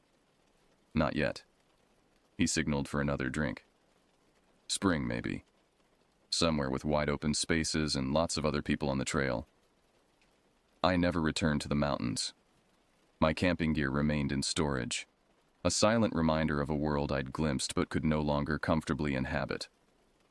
I moved to Chicago 3 months later, telling myself the decision had nothing to do with putting distance between myself and the forests of the Pacific Northwest. For nearly a year, I convinced myself the experience had been exactly what the doctor suggested: an encounter with regional wildlife distorted by fear, isolation, and injury. I resumed normal life in my new city, the memories fading with time and distance. Then last week, I received an envelope with no return address, postmarked from the same small mountain town where I'd been treated. Inside was a newspaper clipping reporting the disappearance of a solo hiker in the North Cascades National Park. The area of disappearance corresponded exactly with where I'd camped that first night. Beneath the clipping, written in unfamiliar handwriting, "It remembers you." That night, I woke to sounds on my 6th-floor apartment balcony, a soft rhythmic tapping. 3 beats, then 2, repeated. I lay frozen in bed, unwilling to approach the window or call police who would find nothing and attribute my fear to an overactive imagination. The tapping continued for hours, stopping only when dawn broke across the Chicago skyline. I've heard it every night since, always starting around 3 a.m., always the same pattern. Last night I finally gathered courage to approach the window, pressing my face close to the glass to peer onto the darkened balcony. It stood waiting on the other side, separated from me by only a thin pane of glass, gaunt face stretched into what might have been a smile, revealing those filed, pointed teeth. The crown of bones and antlers scratched against the ceiling as it leaned closer, breath fogging the glass between us. Its elongated finger tapped against the window. 3 beats, then 2. I'm leaving Chicago tomorrow, though I know distance won't matter. What I saw in those mountains has followed me across a continent, patient and persistent. It will continue following until it decides the hunt has continued long enough. If you're reading this, understand one thing. There are spaces in our world where boundaries thin between what we know and what we've forgotten to fear. If you find yourself in such places, where silence falls too completely and shadows move against the wind, don't look too closely at what watches from the trees, and if you see it clearly, never meet its gaze. It remembers. Note: if you found this account in my belongings, I've likely become another statistic, another unexplained disappearance that authorities will attribute to accident or misadventure. Don't look for me in the wilderness. What walks there wearing my face won't be me anymore.